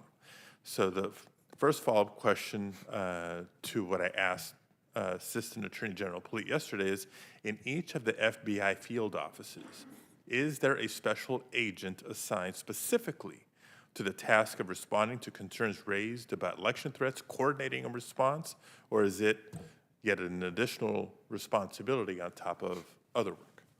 Well, let me answer your question this way. We have at the FBI, in every field office, somebody who's specifically designated as an election crimes coordinator. And that is their responsibility, and that's a program that we've had in place for a while. I will say that with the uptick and the trend that you're talking about, the burden or the workload of those people has significantly grown, right? I think before those coordinators would see a huge uptick in work around the time of an election, right? But now with election-related violence or political violence becoming an almost 365 days a year phenomenon, those folks are, I think, even more taxed. And of course, as I mentioned earlier in response to your other question, with the significant uptick in engagement between the FBI, all the field offices, and their state and local election counterparts, the job has grown significantly. Yeah, and let me just emphasize the point that you just made, because I think it bears highlighting. It's no longer just around election time when this starts up. When I served as California Secretary of State, we start making rounds to fusion centers, getting everybody sort of focused on this post the 2016 election, right? Because the world changed in that cycle. It wasn't just election day, it's the lead up to election day, what are the registration deadlines, the vote by mail deadlines, et cetera. But to underscore how year-round this is now, I mean, it's been almost 2 years since the November 2020 election. And yes or no, are there people still challenging the results of the November 2020 election, and not just social media posts and tweets, but activity, including threatening activity that stems from that? Yes or no? Well, certainly, all of the various election-related threats that we contend with have become more of a ubiquitous, all-year-long phenomenon, not just the ones that you mentioned, but also, we haven't talked about the malign foreign influence piece. The foreign governments and their efforts, a lot of people don't realize this because they tend to, focus just on the election time, but those efforts, the malign foreign influence piece, cyber targeting, and other efforts, those are happening same way pretty much all year long. All right. So one more statement and one final question. The statement is this, because I appreciate how quickly the FBI, other departments and agencies have had to come up to speed on misinformation in the space, disinformation in the space, the dangers, physical and otherwise, that it creates, undermining confidence in our democracy, the electoral process, specifically in the general policy of the FBI and others not taking public actions or making statements close to an election or as it pertains to candidates for office. When you now have more and more of election deniers and conspiracy theorists running for office, and specifically for offices related to election administration at the state and local level, I truly hope that we are thinking ahead on that and strategizing how to maintain the policies of neutrality, not being political, but at the same time doing what's necessary to defend our democracy. Final question. What else do you need from Congress, or this committee specifically, but Congress more broadly, in order to receive adequate resourcing and attention to these issues? Well, our budget request, I think, calls for significant upgrades to our IT systems. We talked earlier in response to one of the earlier questions about the importance of AI and things like that. We've also asked for, on the cyber side, because that's kind of cutting across everything, some significant increases there. And so those are some of the things I would call out. There's a number of them in the budget request, but that are particularly important as we try to get ahead of the threats. I think that's one of the things that we all need to be getting better at, is trying to focus on where's the threat going to be a year and a half from now, 2 years from now, 5 years from now, and not just tomorrow. Okay. Thank you very much. Thanks, Senator Padilla. Senator Kennedy.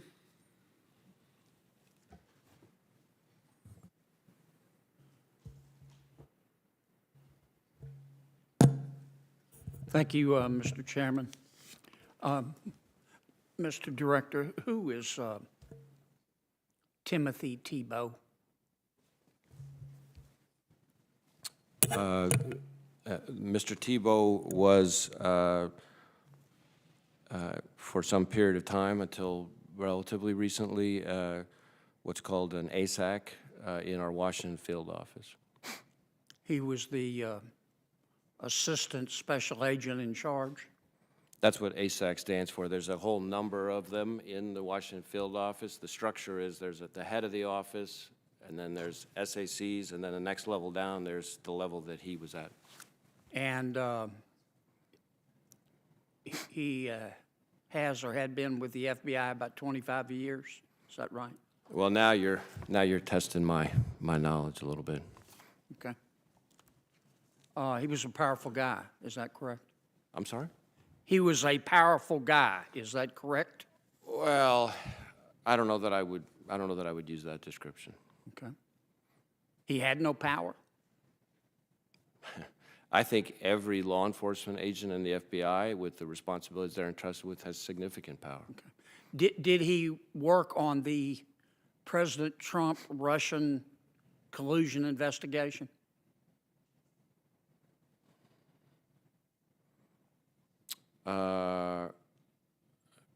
I'm not sure I know the answer to that. Not that I'm aware of, but I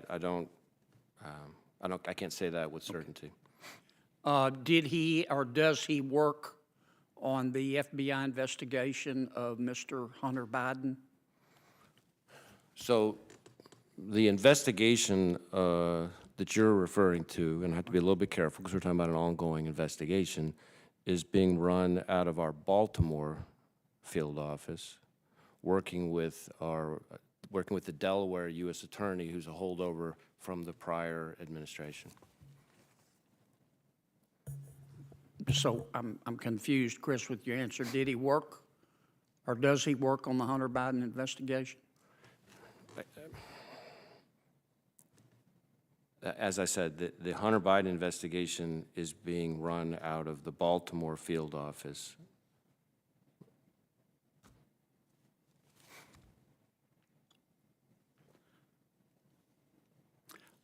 Isn't it true that in September of 2020, Special Agent Thibault went on social media and liked a Washington Post article entitled, quote, "William Barr has gone rogue"? I have seen descriptions to that effect. I have to be a little bit careful about how far we can go in this conversation because of specific ongoing personnel matters. Isn't it true that also in September of 2020, Special Agent Thibault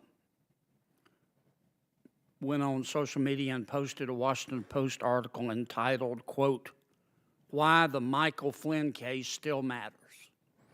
A similar answer to the one I gave before.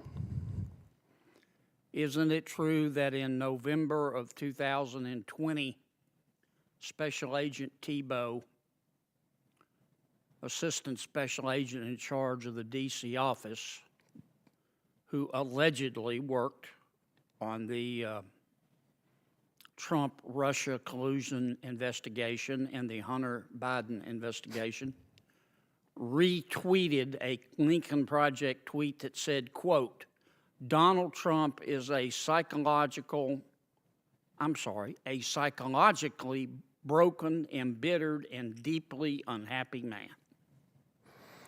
Again, I've seen descriptions of posts, and I'm really trying to be very careful not to get in the way of any ongoing personnel matters.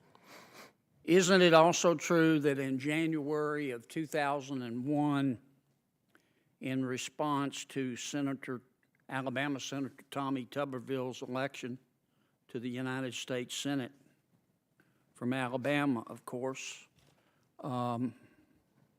Special Agent Thibault went on social media and posted, quote, "Thank God for Mississippi, the state motto of Alabama"? Can't sit here and quote chapter and verse on an individual's social media posts. Isn't it also true that in June of 2020, Special Agent in charge Thibault, a 25-year veteran of the agency, tweeted to Congresswoman Liz Cheney, quote, "Your dad was a disgrace"? Again, I've seen descriptions to that effect, but I'm going to have to be very careful not to interfere with any kind of ongoing person. And last month, didn't Agent Thibault go on media and tweet, quote, "Can we give Kentucky to the Russian Federation"?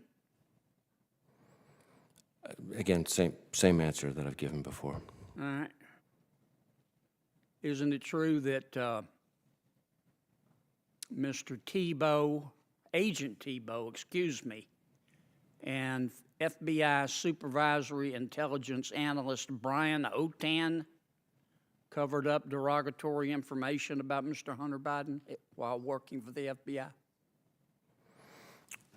Well, again, I want to be very careful not to interfere with ongoing personnel matters. I should say that when I read the letter that describes the kinds of things that you're talking about, I found it deeply troubling. And it is troubling. And it is totally... And it's not about their political beliefs. Right. It's not about their political beliefs. It's about that this is a senior employee at the FBI with years of experience going on social media and tweeting this kind of stuff. So I have, since I started in... Which gives the people the impression that there is bias, whether there is or there isn't. I feel very strongly, and I have communicated consistently since I started as director, that our folks need to make sure that they're not just doing the right thing, that they're doing it in the right way, and that they avoid even the appearance of bias or lack of objectivity. And in fact, one of the things I did, which to my knowledge had never been done before at the FBI, was in 2018, I pulled together and I started at the top, which in my experience, and somebody in law enforcement, it never works that way. I started at the top, and I brought the 250 or so very top people in the FBI from one corner of the globe to the other for a full-day stand-down at Quantico, where the whole focus of the message, and we heard from the Inspector General, we heard from a judge, we heard from the people who enforce the Hatch Act, the whole focus was on the importance of the appearance. But you wouldn't do something like this. This man had been with the FBI for 25 years. He's now on leave. He did this kind of stuff as recently as last month. Do you know how this looks to the American people? I will tell you that what you're describing is not representative of the FBI that I see up close every day in this country, where I see patriots working their tails off and I with agree tremendous with that. integrity and I agree with that objectivity. and have said that to you repeatedly. But you're killing yourselves with this stuff. And this investigation needs to be completed on this gentleman, and the results need to be reported to the American people. Thank you, Mr. Chairman. Thanks, Senator Kennedy. Senator Ossoff. Thank you, Mr. Chairman. Director Wray, nice to see you again. Always a pleasure to see a fellow Georgian in your position. I want to thank and commend your staff at the Atlanta Field Office for their professionalism, ongoing work. And I know you have a new SAC there. I wish her the best in her new role as well. Senator Grassley and I recently introduced legislation to strengthen federal protections of children subjected to sexual abuse and exploitation online.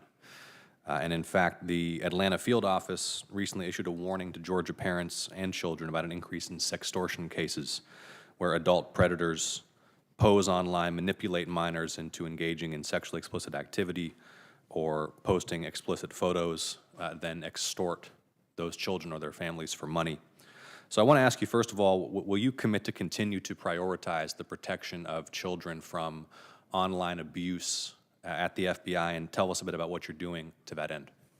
So I think you're absolutely right. It's an important priority, and it has only increased in importance. Sextortion in particular. We've been mounting a very aggressive public awareness campaign about what we're seeing there. And in fact, I, not that long ago, filmed a public service advertisement with the head of NCMEC, the National Center for Missing and Exploited Children, trying to reach out to parents all over the country. One of the things that we're seeing that's particularly troubling is an uptick on sextortion cases, not just against little girls, which has been happening for a long time, but against little boys as well. And we are seeing a certain number of these kids, male or female, turn to suicide because they feel like there's no way out. And so it's incredibly important that we, as a society, figure out a way to make sure that those kids know that there is an answer, that there are people that they can turn to, and that we will do everything we can to protect them. And you'll commit to continuing those efforts? Yes. I appreciate that, Director Wray. And on a related note, that warning that the Atlanta Field Office circulated about sextortion threats to children online appeared in English but not in other languages. I want to engage with you about the work that the FBI can do to improve language access to the information that you distribute so that communities in Georgia and across the country with limited English proficiency or for whom English is not a first language can have access to the same vital information to protect themselves, their families, and their businesses from threats to their safety. So when the FBI issues warnings like that or issues other forms of information or guidance, do you tend to offer that in language other than English?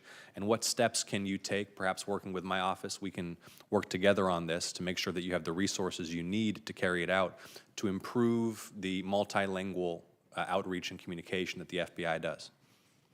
So you raise a very interesting and important point. We have, I think, over the last couple of years, started intensifying outreach that we do, doing it with additional languages, because we've realized that there are victim communities for different offenses, different threats, that sometimes aren't getting the message unless we do that. So, for example, I know our New York office has been particularly proactive in that regard, both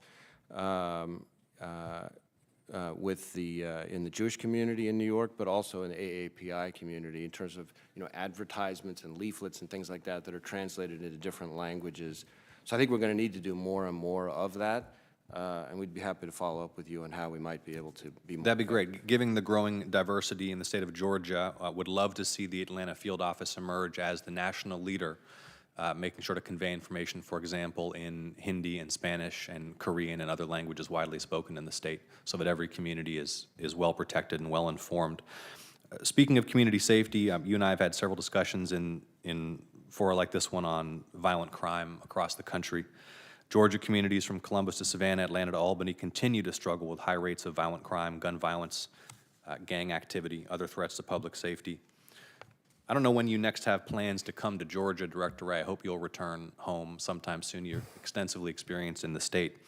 I want to ask for your commitment that when you do come, that you will sit down with me and state and local law enforcement, faith leaders, other community leaders, to talk about how we can all work together to reduce community violence and violent crime in the state of Georgia. Will you make that commitment? Well, I look forward to meeting with you one of the many times I'm home. I'm always looking for additional reasons to leave D.C. and be back in Georgia. That's a widely shared sentiment. So we'll be happy to follow up with you on your request. Okay, looking forward to it. I want to talk to you a bit about how we can strengthen our protection of veterans across the country. Georgia, home to nearly 700,000 veterans, many of whom rely on the VA, and in recent years, many veterans have been targeted as part of a pension poaching scheme, where unethical advisors profit by assisting a veteran or purporting to assist a veteran in artificially qualifying for VA benefits, and these scams can tie up the veteran's savings in investments that then earn lucrative fees for the scammer. My question for you is, what is the FBI doing to protect veterans in Georgia and across the country from those who seek to financially exploit them? And can you reassure the committee and people of Georgia and the American people that protecting veterans from abuse and exploitation is a high priority for the Bureau? Well, I can certainly get you more detailed information as a follow-up, but I will tell you that we are pursuing a number of types of schemes and scams that target different kinds of populations that for one reason or another are attractive to schemers and scammers. And when it comes to veterans, it is appalling that there are people that would prey upon the people who have served our country so nobly and selflessly. And in fact, I think that hits particularly close to home for us at the FBI because we have a very, very large percentage of veterans in our current workforce, and always have. And so, as they say, them's fighting words. Appreciate that commitment, Director Wray. And finally, just want to touch on a couple of matters related to civil rights. Mr. Chairman, with your indulgence, I recently wrote a letter requesting that the FBI investigate allegations of severe ongoing gang activity at Pulaski State Prison, in the state of Georgia. It's our second largest prison for women. Recognize you can't comment on ongoing investigations, but I do want to make sure you're aware of that correspondence and that it's received the full attention that it deserves because of the reports of horrific conditions and the extent of criminal activity within that state prison. More broadly, where does the investigation and enforcement of civil rights violations fall among the FBI's priorities? And if it's a top priority, how is that communicated to your field offices? Can you assure the people of Georgia and the American people that investigating civil rights violations remains a top priority? So as to your letter, I have read it and read it with interest, so I can tell you that.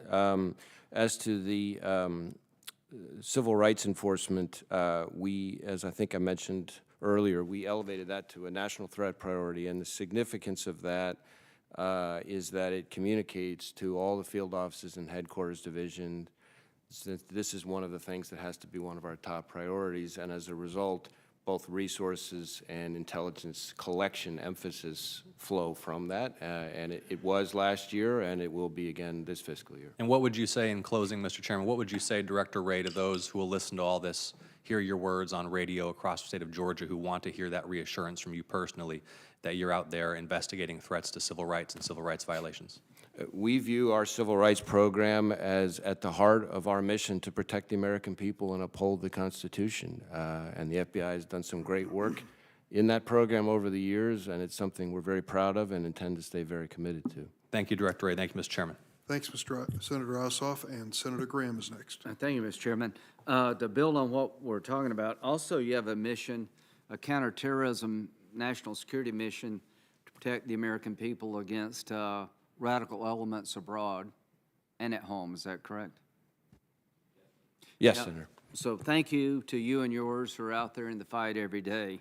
I just want to put a fine point on some of this. So to understand what kind of threats we're facing, when it comes to China, how many cases a week will you open up against Chinese agents trying to engage in illegal espionage activity in the United States? Well, frankly, I wish I could measure it by week. Senator, we are opening a new China-related counterintelligence investigation about every 12 hours. Okay, stop. Thank you. To the American people, every 12 hours, the FBI is investigating some nefarious activity driven by the Chinese Communist Party against American interests. Is that a fair statement? Yes, it is. So when you talk to the ambassador to China as a member of Congress, House or Senate, and you ask them this question, and they say they're not engaged in such activity, would you consider that a misleading statement? Well, Senator, I would find it inconsistent with our experience. As you've heard from this hearing, there's no shortage of things for FBI agents to be working on, so I can tell you, and I would tell him, that the reason we're opening a new investigation every 12 hours sure as heck ain't because we don't have enough else to do. And on the level of severity, the harm it could do to our country, are some of these cases pretty severe in nature?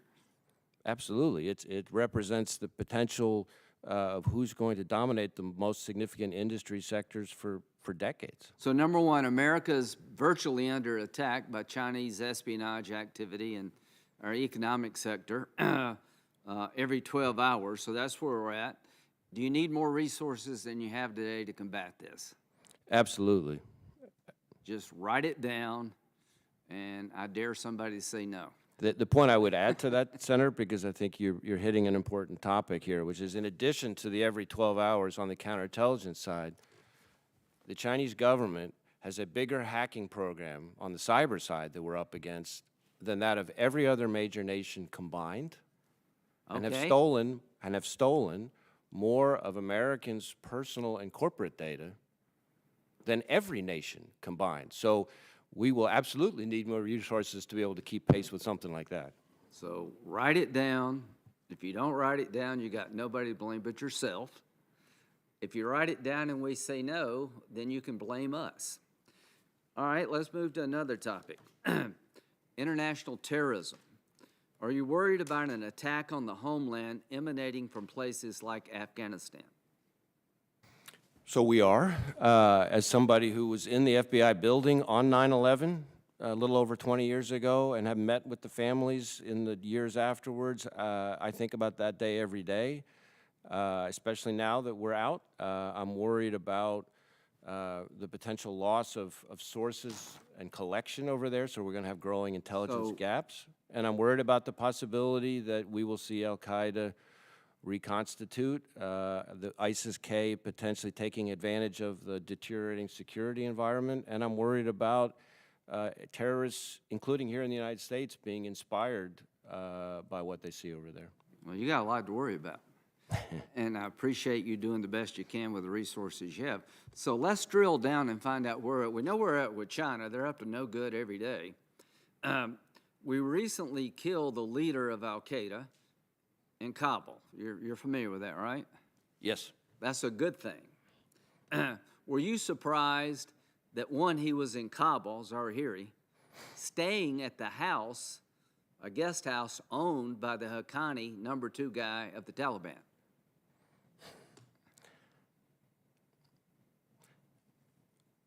Not surprised, but disappointed. Okay, let's play FBI agent. What does it tell us about the relationship between Al-Qaeda and the Taliban if the leader of Al-Qaeda is staying in a house owned by the #2 guy of the Taliban? Would you say it's close and friendly? Nothing good. Nothing good. Are there training camps in Afghanistan being operated by Al-Qaeda types? Well, that, I think I might need to have us Fair follow enough, up with you in fair a enough. different setting. Do the Al-Qaeda elements and ISIS elements in Afghanistan throughout the world, do they wish to hit us again if they could here at home? Oh, yeah. Oh, yeah. Okay. Now, the southern border. Have you been there lately? Yes. All right. Secretary Mayorkas says that the southern border is secure.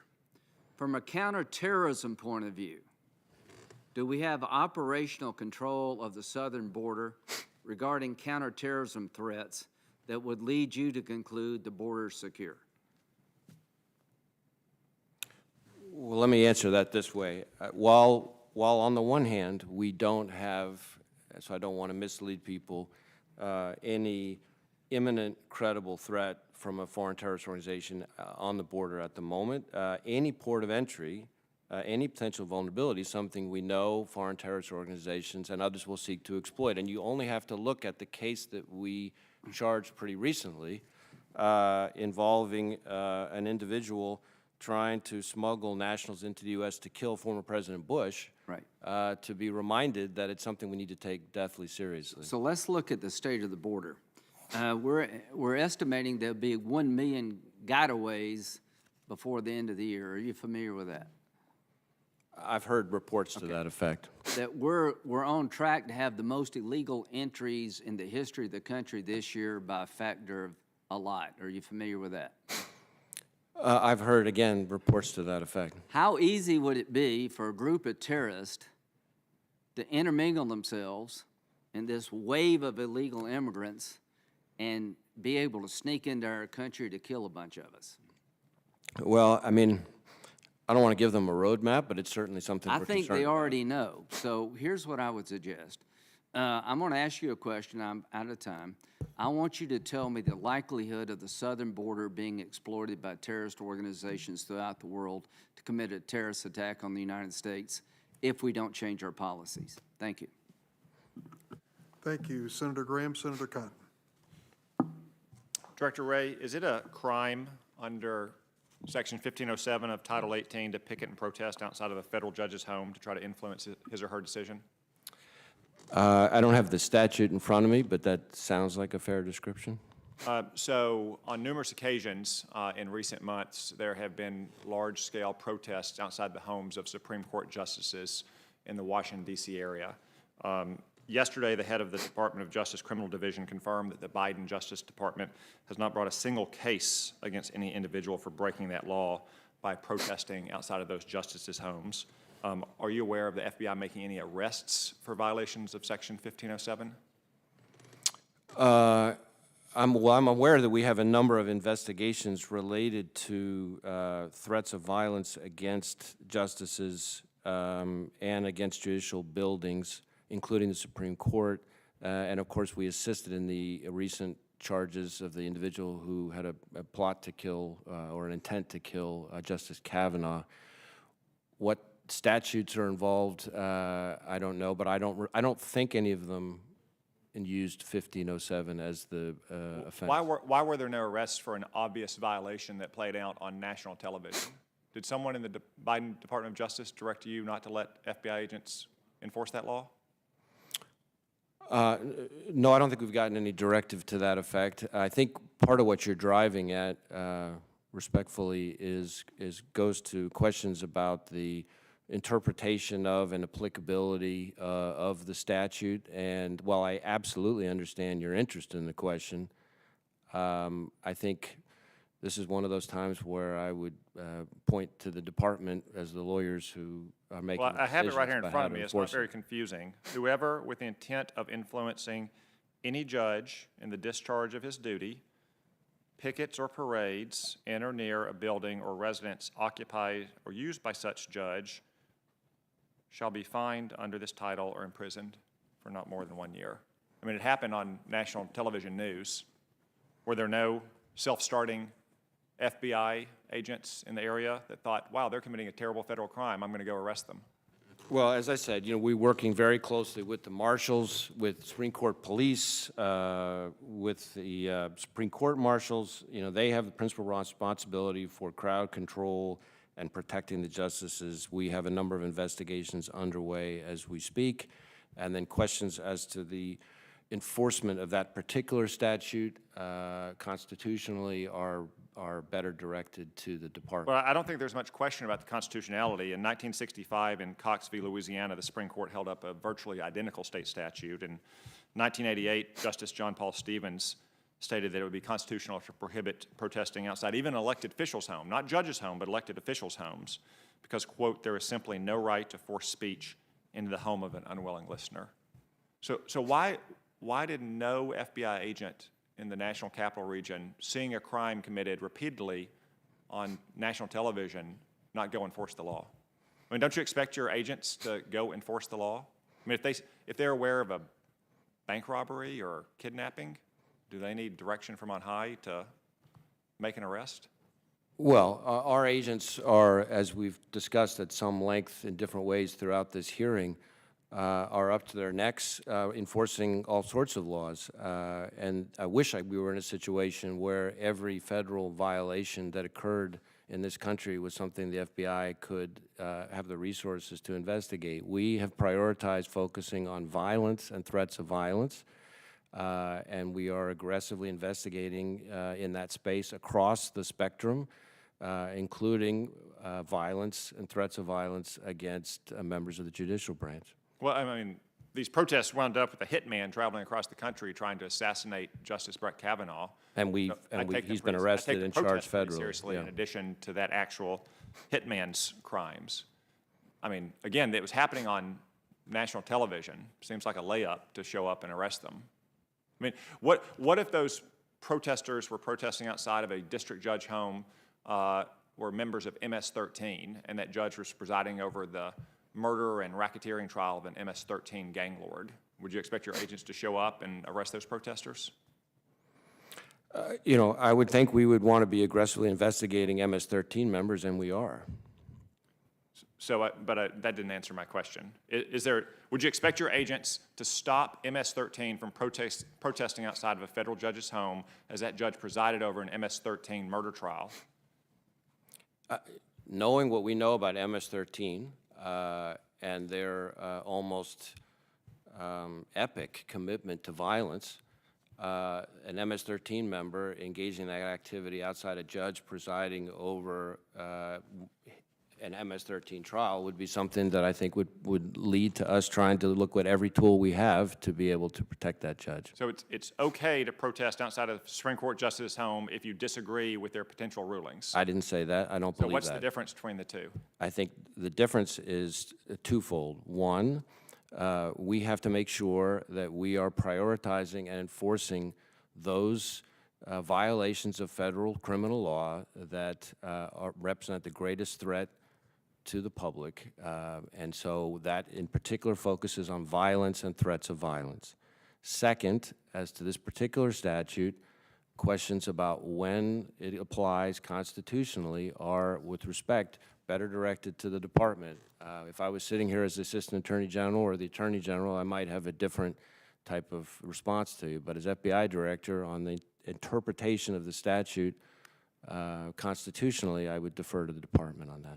Well, I'm very disappointed that the Department of Justice and the FBI didn't take these protests themselves seriously. As I said, they led to a Democratic hitman showing up and trying to assassinate a sitting Supreme Court justice. We all know a federal judge who lost her son and almost lost her husband because someone showed up at their home as well. These are serious and grave threats. It is an obvious black letter violation of the criminal law. And I hope if it happens again, the FBI will take it more seriously and start arresting them and charging with the violation of this obvious crime.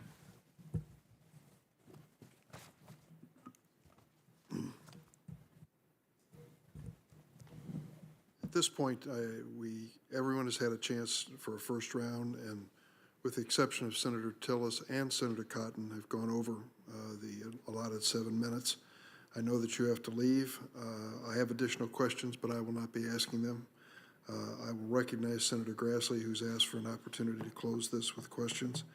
Any other senator who has a question needs to be here, and I'll give them 1 minute each. Senator Grassley. Mr. Chairman, may I just, before Senator Grassley goes, I just wanted to raise one point, which is when I spoke before the break, I made a reference to a shooting. I think it was in response to your questions about the shooting of a couple of our agents where they, thankfully survived. And my staff informs me that I misspoke in a couple of respects. One is that it was last week and not this week. And second was that it was that the weapon in question was a weapon that was converted into fully automatic. And I think I characterized it a little bit differently. So I just wanted to make that was clear on the record. Thank you for the clarification. Senator Grassley. Yeah. Did the FBI take any steps to identify any political bias from Tebow, including open source postings that reflected a partisan predisposition that would disqualify him from involvement in sensitive criminal investigations?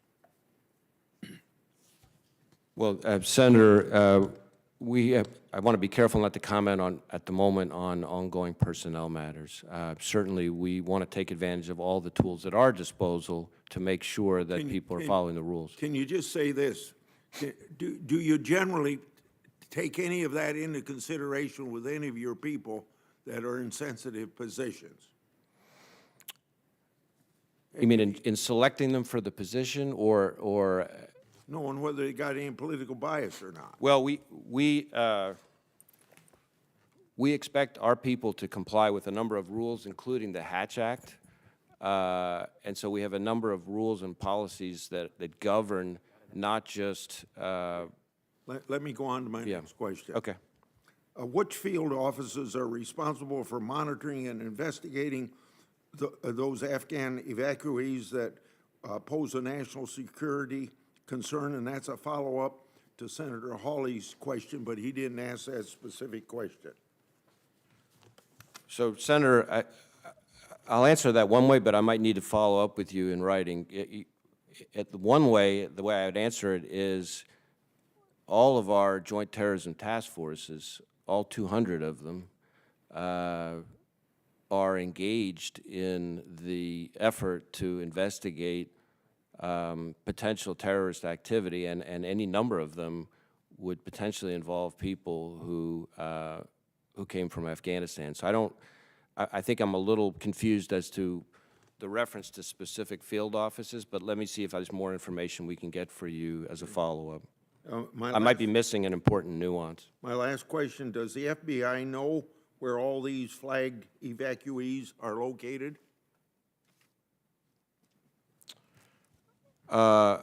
We have a lot of information about where people are located. I can't sit here right now and tell you that we know where all are located at any given time. That's probably true. Okay, thank you. Director Wray, thank you for coming. There have been several questions, at least one raised a question as to whether or not the FBI was vigilant in protecting the Supreme Court justice who was being harassed in some form. I would just say that, for the record, last December, we passed a judicial security bill, sent it to the floor of the United States Senate to provide additional security for the men and women and their families who serve us in the judicial branch. Unfortunately, that bill has been held up by the junior senator from Kentucky, a Republican, ever since. We've been unable to bring it out of the floor and make it the law of the land and protect even more judges across this country. I hope he will consider changing his position. Thank you for being with us today.